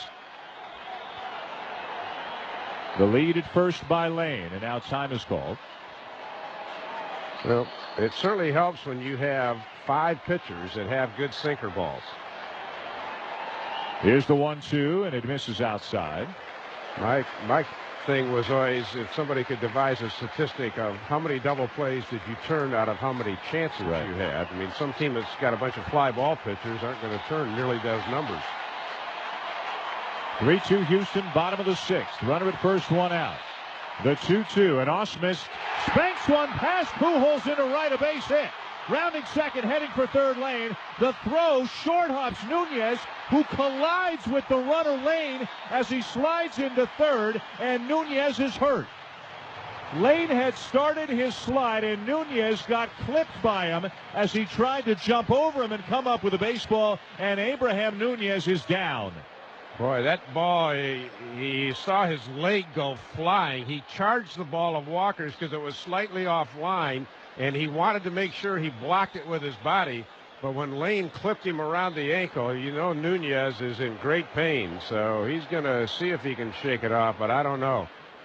A single for Ausmus, Lane to third, just ahead of the throw that Nunez had to come out and meet. The ball skipped away just a couple of feet.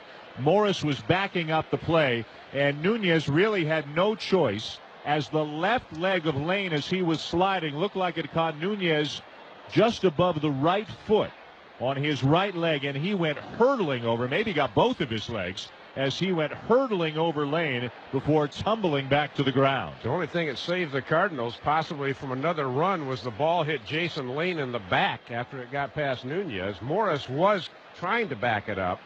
But right now, Barry Weinberg is out, assistant trainer coming out, and they're working on the leg of Nunez. I think Tony La Russa knows that he's going to need another player at some point. I don't know if it'll be Luna or Mabry or how they're going to play it. And remember, Nunez is the third baseman because Scott Rowland is out for the year after shoulder surgery. He has been a tremendous bench player turned starter for the Cardinals.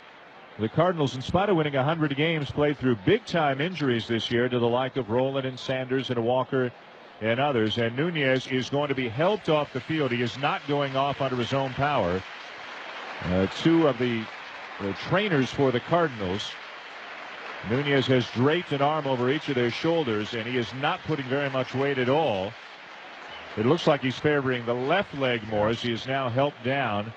And we're going to need a new third baseman. I think we're going to have a new pitcher right now as well for the Cardinals. Tony La Russa has gone to the mound, and he's going to make a couple of changes here as Hector Luna will come into the game to play third base, and the Cardinals will execute a double switch right now. The Astros have Jason Lane at third, Brad Ausmus at first, one out, a run in, a one-run lead, and the batter is Adam Everett, and for what it's worth, which may not be anything, Roger Clemens is in the on-deck circle. Thompson ready. Everett waiting. He's 0 for 2 today. Now finally time is called. Well, what Tony La Russa had Thompson hold. They're looking for the squeeze play. They're looking for a dose of their own medicine. The Astros will squeeze. Adam Everett is a good bunter. And the sign there was for Brad Thompson, just come set and hold it to see if Jason Lane would give anything away at third base. He did not appear to, nor did Everett at the plate. 3-2 the Astros lead in the bottom of the 6th. Thompson sets. And the pitch, taken inside, ball one. Nobody moving, nobody squaring. Now remember when Tony La Russa had the pitcher Chris Carpenter at the plate in game one ball, no strikes. Garner pitched out. Right now, Adam Everett staring down at the third base coach, Doug Manzanillo, to see if maybe something's on. He talks to the runner. He always does that. Pitch out, squeeze, swing away. Let's see. Luna's fairly deep, a step behind the bag at third. Pujols near the bag at first. The 1-0 and a swing and a miss by Everett, a ball and a strike. Such a guessing game here because both managers love to squeeze. Both managers aware of it. On the defensive side, becomes a guessing game. Whether to pitch out, see if you can steal a sign, see if somebody gives it away. And then, if it's on, the ability to either execute it or not execute it, which is usually the determining factor. Everett's a good bunter. 3-2 Houston. First and third, one out, 1-1 the count. And the pitch way inside, ball two. And again, Everett showing no sign of bunting. I put it on right here. So the question is, if Tony La Russa thinks it's going to be on, does he have the guts to pitch out even though he's behind in the count? He's been on a pretty good roll, either squeezing and picking the right pitch or picking it to go against. Let's see. Lane down the line at third. The 2-1. He's coming, and it is bunted foul. Third base side, 2-2. They had it on. Good old-fashioned baseball. You didn't see this in the era of the slow-pitch softball, the 10-9s and the 8-7 games, but this is such a chess match right here. Would Gardner have the guts to put it on again, 2-2? He might. Both runners were on the move, and Everett got the bat on the ball, but he bunted it foul, third base side. The Astros have a run in this inning to take the lead. Abraham Nunez is left with a leg injury. Luna on to replace him. Thompson in relief of Matt Morris. The righty has his side. And the 2-2, a swing and a bouncing ball to third, backhanded right in front of the back. Fair ball, throw home over the head of Molina. Lane will score. Now the throw to third, the tag there, and out at third is Ausmus.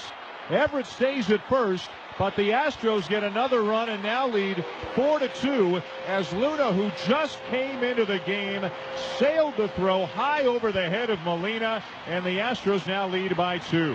Well, that was the great play that Nunez made in game number 1, but Luna airmailed Molina. I think Luna thought the ball was foul, but that's what he's pointing at.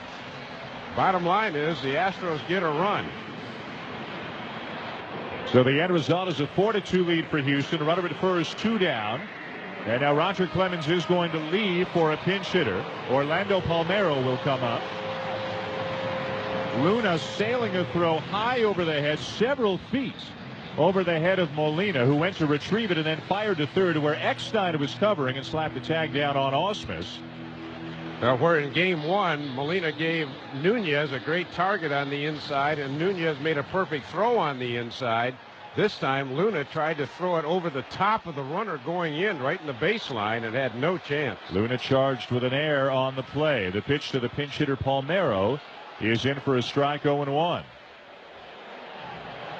So it should be. We have not been given the full scoring. I imagine a fielder's choice, allowing the runner to reach first, and an error on Luna, allowing the run to score.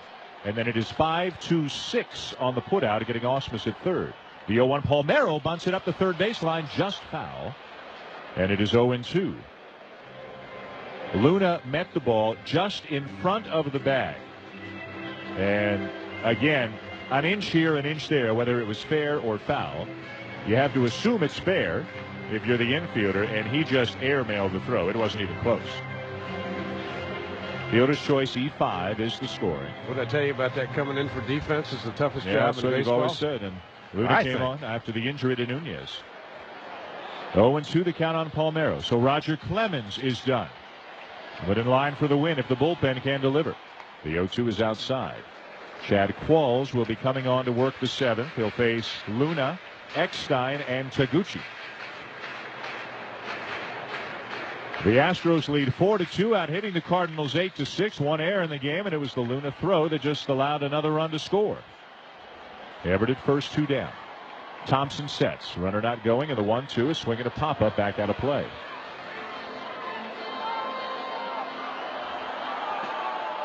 The Cardinal defense still very good this year. Not quite as good as in previous years. As we get another look at a replay from the earlier play that was made by Nunez when he made a great throw, and then Luna, I mean, he wasn't even close. He was standing in foul territory by the time he got the ball, but his throw was way off as Palmeiro fouls back another one. Well, because the ball was just barely past third base, that became the call of the third base umpire, Jerry Davis. But I think you could make a case that that was foul. Molina was talking to the home plate umpire, Wally Bell, and Wally said, hey, once it goes past third base, it's Jerry Davis's call. But to me, it looked like it could have been a foul ball. 4-2 Houston. And the 1-2, a swing, a little soft liner, shallow center field. Charging Edmonds, can't get there. Has to play it on a bounce. Everett up to second on the bloop single by Palmeiro. Well, another thing that we don't know, Suit, as Luna's coming after the ball, he cannot see the third base umpire. We can see the signal. And we don't know if the third base umpire, and this gets back to Doug Eddings again, did Jerry Davis holler fair or did he just signal fair? But again, if you're the infielder, you've got to assume it's fair. Yeah. Let's revisit the second part of that play because, to be honest with you, I got a little distracted because I was looking at the umpire. When that throw sailed over Molina's head, When that ball sailed over Molina's head, did it bounce right back to him? Is that why he was able to throw the runner out at third? I was watching the run around second. It hit the screen on the fly. Didn't even hit the backstop. Hit the screen on the fly. And Molina went after it quickly and made a great throw to third. Tony La Russa has come out and had a conversation with the entire infield with the exception of Albert Pujols. The batter is Craig Biggio, 2 for 3. It does not appear that anybody is throwing in the Cardinal bullpen, which is way out behind a screen out beyond the fence in left center. Biggio is 2 for 3 today, 4 for 11 in the series. It's 4-2 Houston, first and second, 2 down. The pitch from Thompson, a slider over the outside corner for a strike. I think probably the message from Tony to Brad was, all right, some crazy things have happened here, but we're still in this game. I need you to focus and get Biggio out and keep it a 2-run game. Everett at second with a good speed. Palmeiro's the runner at first. The 0-1, another slider, and Biggio chased it. It was down and away, but he went after it, and the count is now 0-2. And we talked about the fact that Craig has really become a dead inside hitter. You make that good slider pitch down and away, you're going to get him out 90% of the time. He's trying to pull everything and hit it over the short porch and left. Now it looks like somebody else is going to get up in the Cardinal pen as Thompson looks in and gets his sign from Molina. The 0-2, another slider, and Biggio just got a piece of it. Fouled it off back to the screen. Thompson's making some good pitches right now. He's locating that slider very well. He drops down from the side, almost comes sidearms. That causes you to give just a little ground as well. If Biggio starts leaning and cheating, do the Cardinals have the guts to try to freeze him with an inside fastball, or do you keep going away with that slider? Slider. Left-hander Randy Flores now starting to throw in the St. Louis bullpen. Thompson gets his sign. 2 on, 2 out. And the 0-2, another slider, and it's grounded down to third. Backhanded stop. Luna. Long throw to first is in time to get Biggio. Wow, what a play by Luna to save a run. The inning is over, but the Luna error earlier contributed to the 2-run inning through 6. It's the Astros 4 and the Cardinals 2. Roger Clemens, after leaving for the pinch hitter, he is done for the afternoon, and they'll turn it over to the bullpen. Right-hander Chad Qualls is in the game for Houston. Hector Luna leads it off. First pitch swinging, and he fouls one back toward the third base side. And it is 0-1 on Luna, who committed one error and then made one great play defensively for the Cardinals in the bottom of the 6th. Yeah, it's 4-2. It's a 2-run game, but without that throw out by Molina at third base and the ball off the backstop and the play by Luna, it could be a wide open game now. The 0-1, a good slider swung on and missed. 0-2. Could be about 7-2, and the Astros still hitting. Qualls 6-4 this year with a 3.28 ERA and 77 appearances. Clemens goes 6 innings today, gives up 2 runs on 6 hits. 0-2 the count on Luna. And the pitch, a slider, and it's fouled off down the right side, giving chase as Lamb, but it's back in the first row of seats. Our attendance today, 42,823. That's Casella. That's capacity here in Houston. By the way, Peter Gammons, who is spending the afternoon with us, taking a seat in our booth watching the game, telling us that he saw the throw from Luna. It hit the padding, the top edge of the padding on the backstop, and it bounced right back toward Yadier Molina. The 0-2, a fastball outside. It's a ball and 2 strikes. Same thing a day ago. I mean, in game 2, there was a wild pitch. It bounced right back to Molina, and he nearly threw Lance Berkman out at third base. Yep. 4-2 Houston in the 7th. The series tied at a win apiece. The 1-2, and a good sinking fastball swung on and missed. Luna is gone, 1 down. Well, Qualls is their 7th inning guy. He's got the good sinker and the good slider, and he executed both of those pitches in that at bat. This is the most underrated part of the Houston Astro team, the setup relievers. Everybody knows about the 3 great starters. Everybody knows about Brad Lidge. But guys like Qualls and Wheeler, especially those 2, also Russ Springer, left-hander Mike Gallo, they have been one of the better bullpens as a whole in all of baseball this year. Really have, and they started earning some spurs last year in postseason. I think that's when they developed some confidence. David Eckstein, the batter, and a pitch from Qualls, sails down and away, bounces past Ausmus to the backstop. We saw Qualls and Wheeler get some key outs against the Cardinals in that long 7-game series. Dan Maselli gave up a couple of critical home runs, but those 2 guys acquitted themselves pretty well. Eckstein 0 for 2 with a sac fly today. And the pitch just high, ball 2. And I got to tell you, that ball was a strike. Wally Bell's had a good day, but there was so much late movement on that two-seam fastball from Qualls. It broke so sharply, so late. The 2-0, that's there for a strike, 2-1. That one was a little straighter with a little less break. Remember, Eckstein's a little guy, and Wally Bell called the last one high. And Brad Ausmus was shocked. Here's the 2-1, and there's a swing and a miss. 2-2. Boy, has he got good movement on that fastball. Yeah, and I would bet any amount of money the reason Ausmus did not argue is Wally Bell said, I missed it. Right away. If the umpire says that, you can't say much. Left-hander Mike Gallo now starting to throw in the Astro bullpen. The 2-2 pitch down and away, 3-2. Got to throw Eckstein a strike. He has occasional power when you have a short porch, but with a 2-run lead, you got to make him hit his way on. The Astros led 2-0. The Cardinals rallied to tie. Now the Astros lead 4-2 in the 7th. The 3-2 to Eckstein. A swing and a bouncer, third base side, well foul. Now it's time now for Mr. Campbell to take a shot at our Equifax question of the game. Get your credit score and credit report now. Visit Equifax.com or call 1-800-4-EQUIFAX. Our question upcoming from Todd Miller from Pittsburgh. The 3-2, and Eckstein hits a ground ball out to second. Biggio a step to his right, up with it and on to first, 2 down.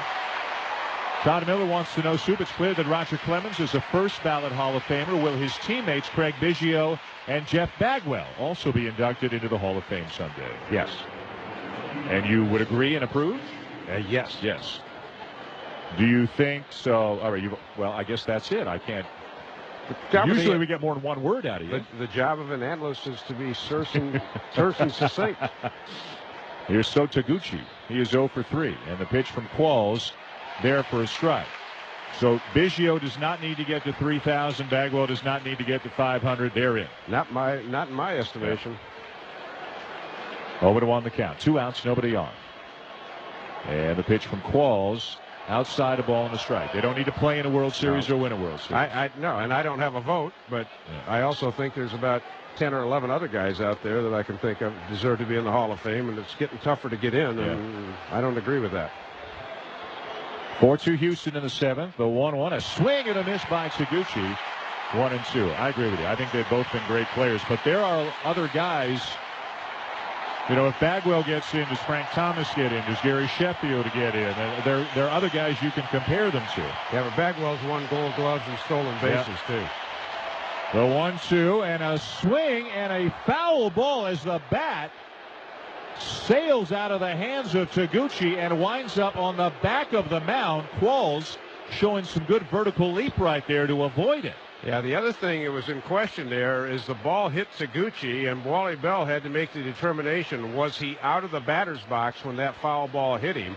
And he pointed down immediately and said, yes, he was still in the batter's box, so that makes that a foul ball. If he's out of the batter's box and it hits him, then he's out for running into the ball. Our thanks to Todd Miller of Pittsburgh. He's won an ESPN Radio gift pack. To ask your Equifax question of the game, log on to ESPNRadio.com. The 1-2 to Taguchi, a slider just low. 2 balls, 2 strikes. Here's how important this is. If Taguchi gets on, the tying run comes to the plate, and that would be Albert Pujols. So this is a very, very big out here that Chad Qualls is trying to get. 2 outs, nobody on. And the 2-2 and a swing and a grounder foul, third base side. It's the best stuff I've ever seen Chad Qualls have. We didn't see him a lot this year, but he's got electric stuff right now. That sinker is just dive bombing, and the slider's good as well. They don't have nearly the offense they had last year. Everybody knows that. But their starting staff, a healthy Pettit, a healthier Oswald, a stronger Clemens, and a much deeper group of relievers. The 2-2 and a swing and a miss. He got Taguchi, and the inning is over. Righty and a lefty up right now in the St. Louis pen. A step inside the bag at third is Luna. Burke is 0 for 3 today. And the pitch down and away, ball 1. 4-9-0 for the Astros. 2-6-1 for the Cardinals. The 1, the error on Luna, throwing error that led to a run, allowed a run to score. The 1-0 to Burke, and a curveball is in for a strike. 1-1. Do you make anything of the fact that nobody is throwing in the Astro bullpen right now? Interesting. They must have really liked what Qualls was featuring. 1-1 there for a strike, 1-2. Well, I can't blame Phil Garner. No, I can't either. I mean, you know, sometimes as Phil said, all bets off when it comes to postseason. Yep. And Phil Garner can be a hunch manager. Yep. The 1-2 and a swing and a line drive up the middle and into center field. A base hit. Burke is now 1 for 4. Jim Hickey had told his club, he met with them before postseason, said, boys, we all had assigned roles during the regular season.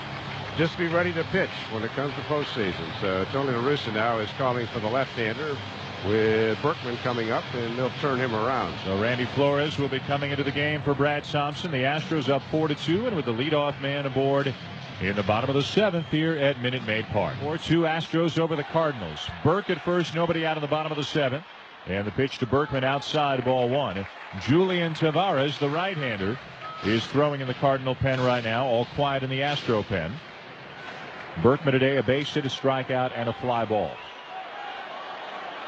Burke at first runs well, but Molina throws exceptionally well as Flores misses down and away, ball 2. Astros hoping to get through the heart of the order and do some damage here, and then I think they go with their better defensive players. Want to get Lamb another at bat. So Tavares may come in defensively at some point. Burke and Berkman are moving around. Throw to first. Back in standing up is Burke. Burke, Berkman, Bees, Bagwell, Biggio, Bruntlett. Backey pitching tomorrow. Yeah. They made him an honorary Killer Bee last year after he shut the Astros or the Cardinals out on 8 innings.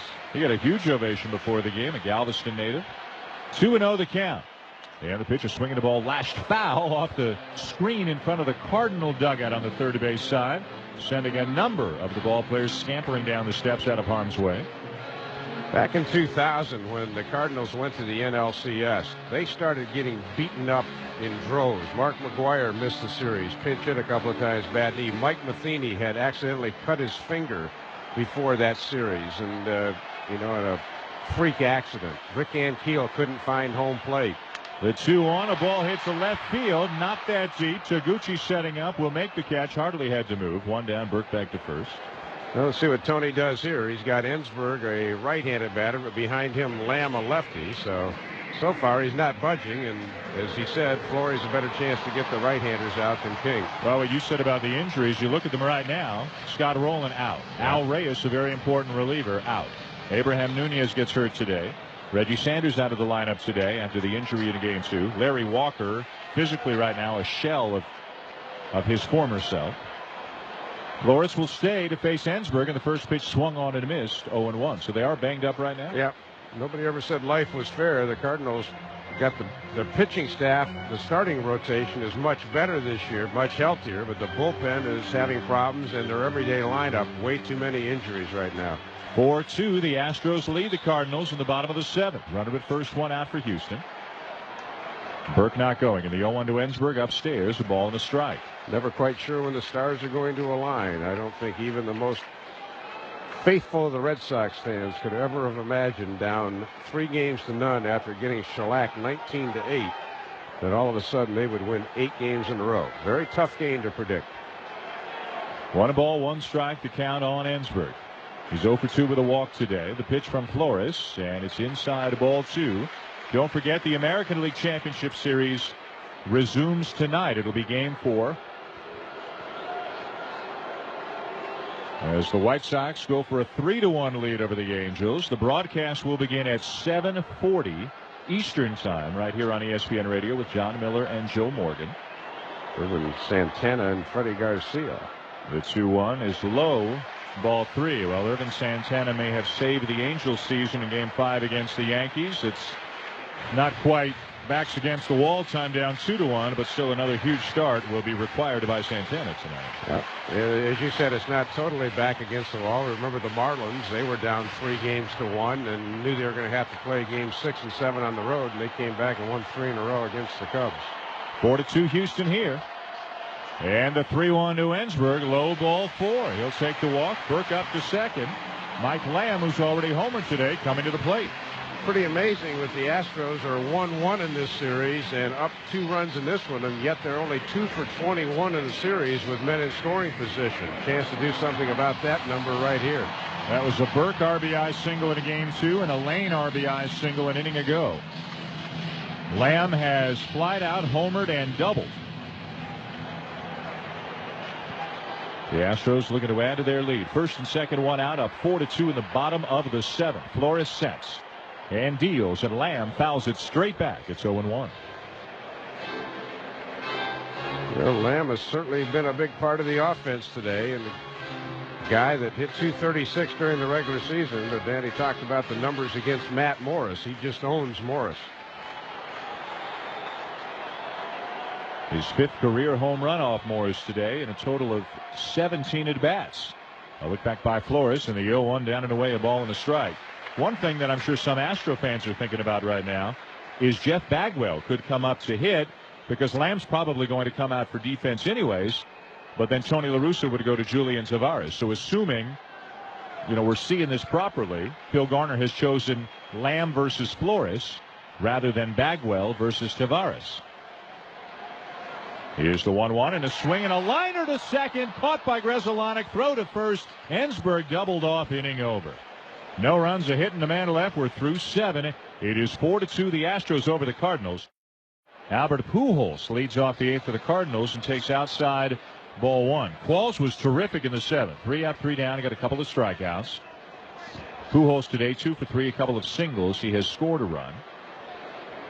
The 1-0, and Pujols chases the ball down and out of the zone, 1-1. Danny, I expect that if the Astros make a pitching change this inning, they're going to do a double switch, and Lamb will come out, and Tavares will come in, and Berkman will go to first, and Burke will go to left. But that's getting a little ahead of ourselves.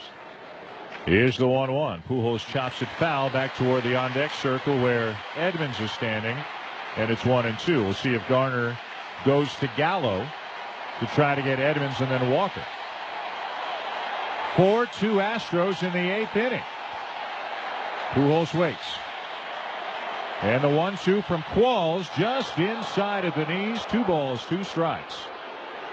There's the type of guy that can get Albert Pujols out. It's a guy with a dive bomb sinker and a tough slider, but you still have to make a great pitch with it.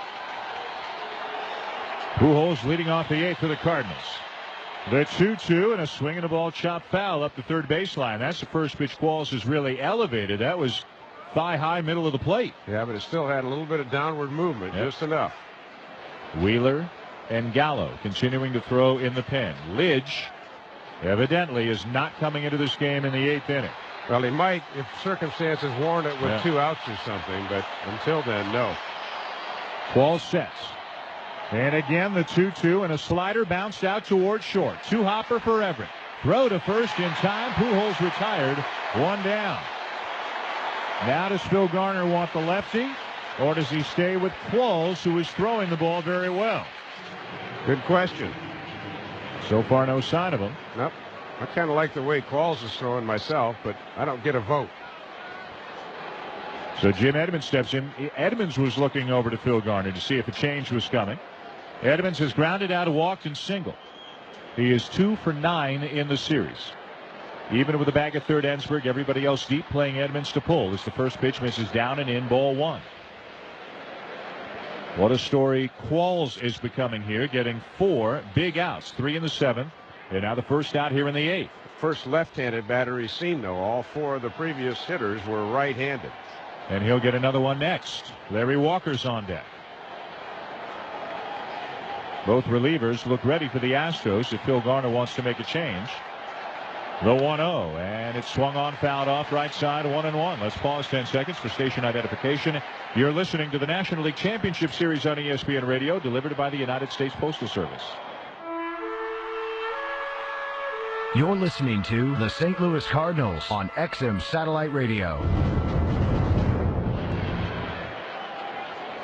1-1, the count on Edmonds. 4-2 Astros in the 8th. The pitch from Qualls, a slider up and away, ball 2. By the way, in that double play liner that Lamb hit, Grzelcyk could have doubled Burke off second, or he went to first base to get Ensberg, but both the runners were trapped off base. The Astros up a couple in the 8th inning. Qualls sets and fires, and Edmonds takes a pitch for a strike. 2-2. He thought it was outside, and as St. Louis fans will know, as they often see, didn't move his feet, just kind of arched his back as far as he could as he questioned the call. Nonetheless, it's a strike. It's 2-2. 1 out, nobody on. Fans on their feet. The pitch, and a swing and a foul back on a bit of a hanging slider. Fouled straight back into the screen. Qualls gets the baseball, looks down at it. Thought maybe he was going to rub it up, but he just kind of looking, tugs his cap, and he's ready to go back to work here. The Astros led 2-0 on a Lamb homer in the fourth. The Cardinals a run in the fifth, a run in the sixth to tie it. The Astros 2 in the bottom of the sixth. Now we're in the top of the eighth.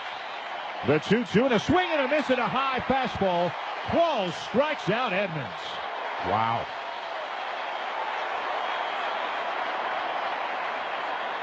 The batter now Larry Walker.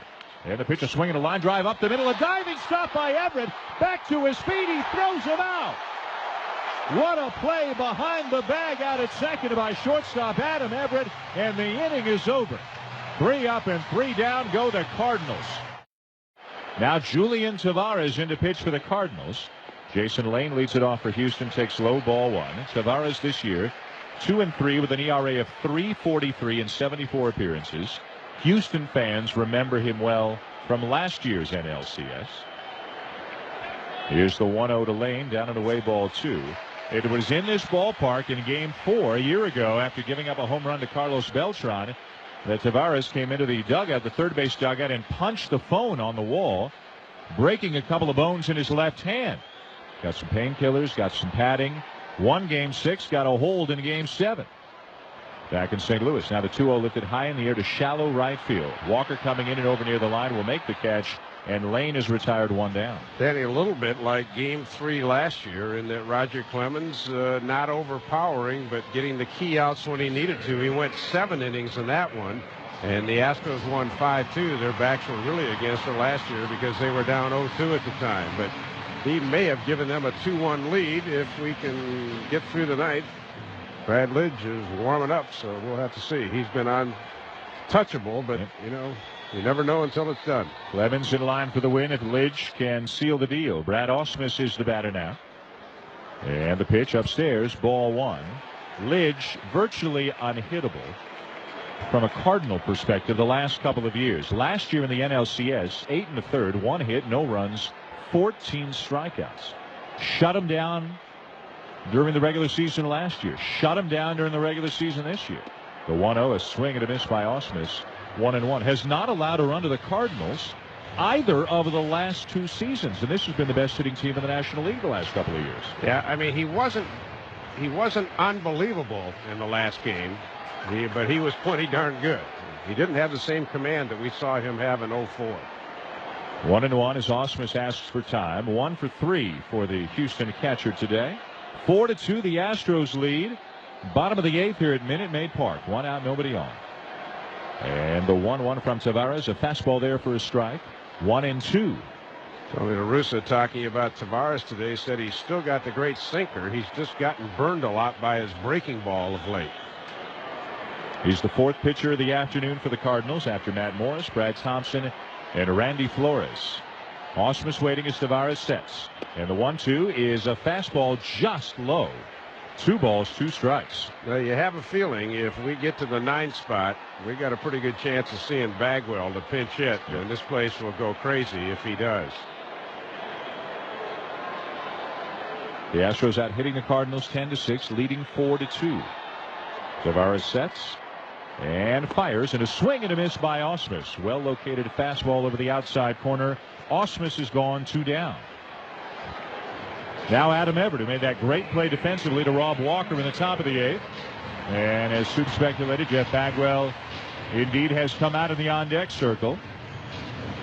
I think in listening to the ovations before the game today as the lineups were introduced, that Biggio, Burke, Clemens, and Bagwell got the biggest cheers from the Houston fans. Now Everett smokes the ball to left field, and this will get up against the scoreboard on a couple of bounces. Everett digging for second, the throw, and it bounces away from Grzelcyk.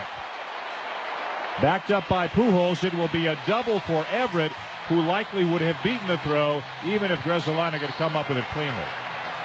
Well, I think the fans realize who's coming to the plate, so let's listen.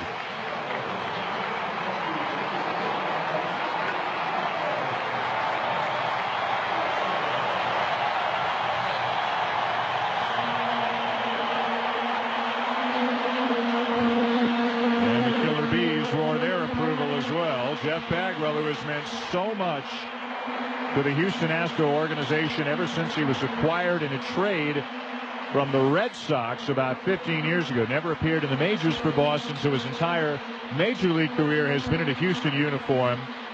449 home runs, back from the shoulder surgery. Still doesn't have a lot of strength. Still doesn't have a lot of lift. Only available as a pinch hitter, but on the roster and a factor for the Astros. The pitch from Tavares is inside, ball one. Former MVP, the franchise leader in homers, RBIs.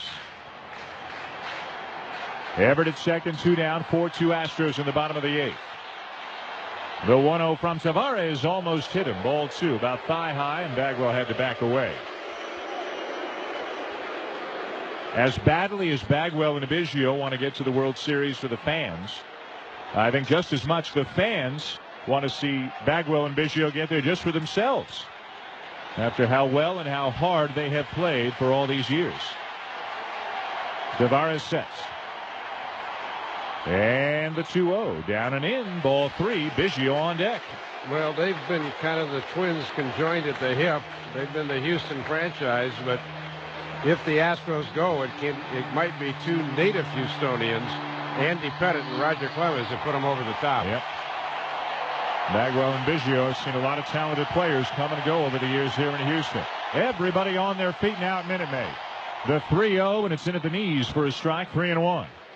Good pitch by Julian. Bagwell probably had a green light, but Tavares just made an excellent pitch at the knees. Adam Everett doubled to left with 2 outs. Looking around to see where the middle infielders are, hoping for a Bagwell base hit to bring him home with an insurance run. Lidge will come into work the ninth for the Astros, who already lead 4-2. Tavares sets, checks the runner. And the 3-1, a swing and a bouncing ball back to the mound. One hopper speared by Tavares, runs it part of the way, lobs it the rest of the way, and the inning is over. On to the ninth now. Brad Lidge will be coming in for the Astros. Houston leads 4-2. The top of the ninth has arrived here at Minute Maid Park, and the Astros hold a 4-2 lead as Brad Lidge, one of the very best in the game, has come on to try and lock it up, secure a win for Roger Clemens, and to give the Astros a 2-1 lead in the series. A number of defensive changes. Willie Tavares in the game in center field. Chris Burke to left.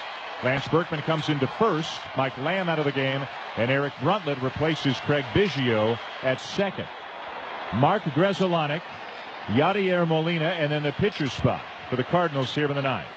The pitch to Grzelcyk, a slider swung on and missed. It's 0-1. Lidge, a 2-inning save in game 2, gave up a hit, struck out 3. Lidge with 42 saves during the season and a 2.29 ERA and 103 strikeouts in 70 innings. The 0-1, a slider swung on and missed. 0-2. Danny, of the active players on the Cardinal roster, they're 9 for 83 against Lidge, 103, and the guy that has 3 of the 9 hits, Abraham Nunez, who's out of the game with a leg injury. A 2-run lead for the Astros, and Lidge on the mound in the ninth. The 0-2, a slider swung on and missed. It's in the dirt. The tag applied by Ausmus. Grzelcyk is gone, 1 down. Nasty, nasty, and more nasty. You have to think fastball. As you get 3 sliders that are located well, you're overmatched. Now Yadier Molina, 2 for 3, 4 for 10 in the series, but another right-handed batter, and the righty's more susceptible to that slider than the lefties. The pitch from Lidge, a fastball right down the pipe for a strike. Good sign by Lidge, and he's willing to throw that fastball. It's like Francisco Rodriguez in Anaheim. Sometimes it's like he's afraid to throw that pitch, which is plenty good. Here's the 0-1, and a fastball swung on, popped up, playable it looks like, first base side, foul territory, Berkman there, 2 down. The Astros an out away from a 2-1 series lead. John Rodriguez, a left-handed hitter, will be the pinch hitter for the Cardinals. Batting for Julian Tavares. Clemens for 6, gave up a couple of runs. It should not be forgotten what Chad Qualls did today. A perfect 7th and 8th. 3 strikeouts, 3 groundouts. Now Lidge, 2 outs, nobody on in the ninth. Astros 4, Cardinals 2. Rodriguez, backup outfielder, left-handed hitter. Hit .295 during the season. John Mabry is out on deck in Hector Luna's spot. The pitch from Lidge, and a fastball bounces in, ball 1. Game 4 tomorrow afternoon. A 4:15 Eastern Time broadcast start here on ESPN Radio. Jeff Suppan for the Cardinals, Brandon Backey for the Astros. The 1-0 is low, ball 2. Well, again, situation 2-0. Lidge's momentum stopped a little bit. He's got to throw strikes. Rodriguez can't hurt him with a 2-run lead. But if you walk him, then it can really get ugly. 2 out, nobody on. And the 2-0, just below the knees, ball 3. Lidge hoping for a very big day, a save here in a playoff game, and for a Notre Dame win over USC. Lidge went to Notre Dame. Well, right now, Brad Osmus going over to the bench. I don't know if it's an injury or maybe his glove. Yep. Maybe the webbing of his glove got messed up. So that's 97-mile-an-hour heat he's trying to handle. Yeah. So he'll go to the backup glove, and Lance Berkman will take the opportunity to come into the mound. Probably joke around with Lidge. Berkman is never serious, always joking around out there. Maybe he came in and said what Greg Nettle said to Goose Gossage one time. Didn't they have any home plates down in that bullpen? 2 outs, nobody on. The Astros up on the Cardinals 4-2. Lidge looking into Osmus. The 3-0 to Rodriguez, up and away, ball 4. He lost him. And now John Mabry will come up with a chance to tie it. Well, he handled the right-handed batters well. Sometimes when somebody comes up to the other side of the plate, you struggle a little bit. Qualls faced 4 righties in a row. Then he got behind Edmonds, but finally struck him out. Mabry hit .240 during the season with 8 home runs in 246 at-bats. 0 for 6 lifetime against Lidge with 3 strikeouts. Mabry, a left-handed hitter. It's 4-2 Astros. They'll play behind the runner at first. Lidge sets and deals, and a slider is low, ball 1. Berkman, the first baseman, very deep and guarding the line. All of the outfielders are deep. Mabry's the only guy they care about right now. Rodriguez can and probably should run to second base as soon as Lidge delivers this pitch. 1-0 the count as Lidge sets. Rodriguez does not go, and it's swung on and missed, 1-1. Now, the reason you want to take the base if they're giving it to you is on any time of a ground ball in the infield, make them make the long throw to first base. Don't give them the short throw to second. Everett at short, playing Mabry to pull slightly. A big hole between third and short. 1-1 the count. Lidge ready. And the pitch swung on and missed. The slider that he chased down low, 1-2. Rodriguez still holding his ground at first base. Now, everybody standing, waving their towels, making an unbelievable amount of noise. The Astros a strike away from winning it. Lidge has his sign from Osmus. He sets. Runner goes. The 1-2 is high, ball 2. And Rodriguez jogs into second on defensive indifference. The Astros led 2-0. The Cardinals rallied to tie. The Astros 2 in the 6th, leading 4-2 in the 9th. 2 down, a runner at second, and a 2-2 count on Mabry with David Eckstein on deck. Lidge sets, checks the runner. He deals, and a slider in the dirt, ball 3. The count now full. Lidge again overthrows that slider. He was throwing great stuff, but sometimes the excitement gets to him. He wants to miss a bat, wants to strike everybody out, and sometimes overthrows the pitch. And if he walks Mabry, he's starting to ask for trouble. 4-2. The Astros lead. The Cardinals down to their final out, their final strike. Lidge ready. And the 3-2, and a swing and a fly ball sliced down the left field line. Racing to the corner is Burke. This ball drops in fair. In to score is Rodriguez. Into second is Mabry. As he goes the other way with a flare double down to the left field corner. It's 4-3. The Cardinals aren't done yet, and Eckstein is coming to the plate. Well, again, Brad Lidge is his own worst enemy sometimes. We noticed it in the game he came in St. Louis the other night. He was sharper with his control last year. He would start that slider in the strike zone and dip it out.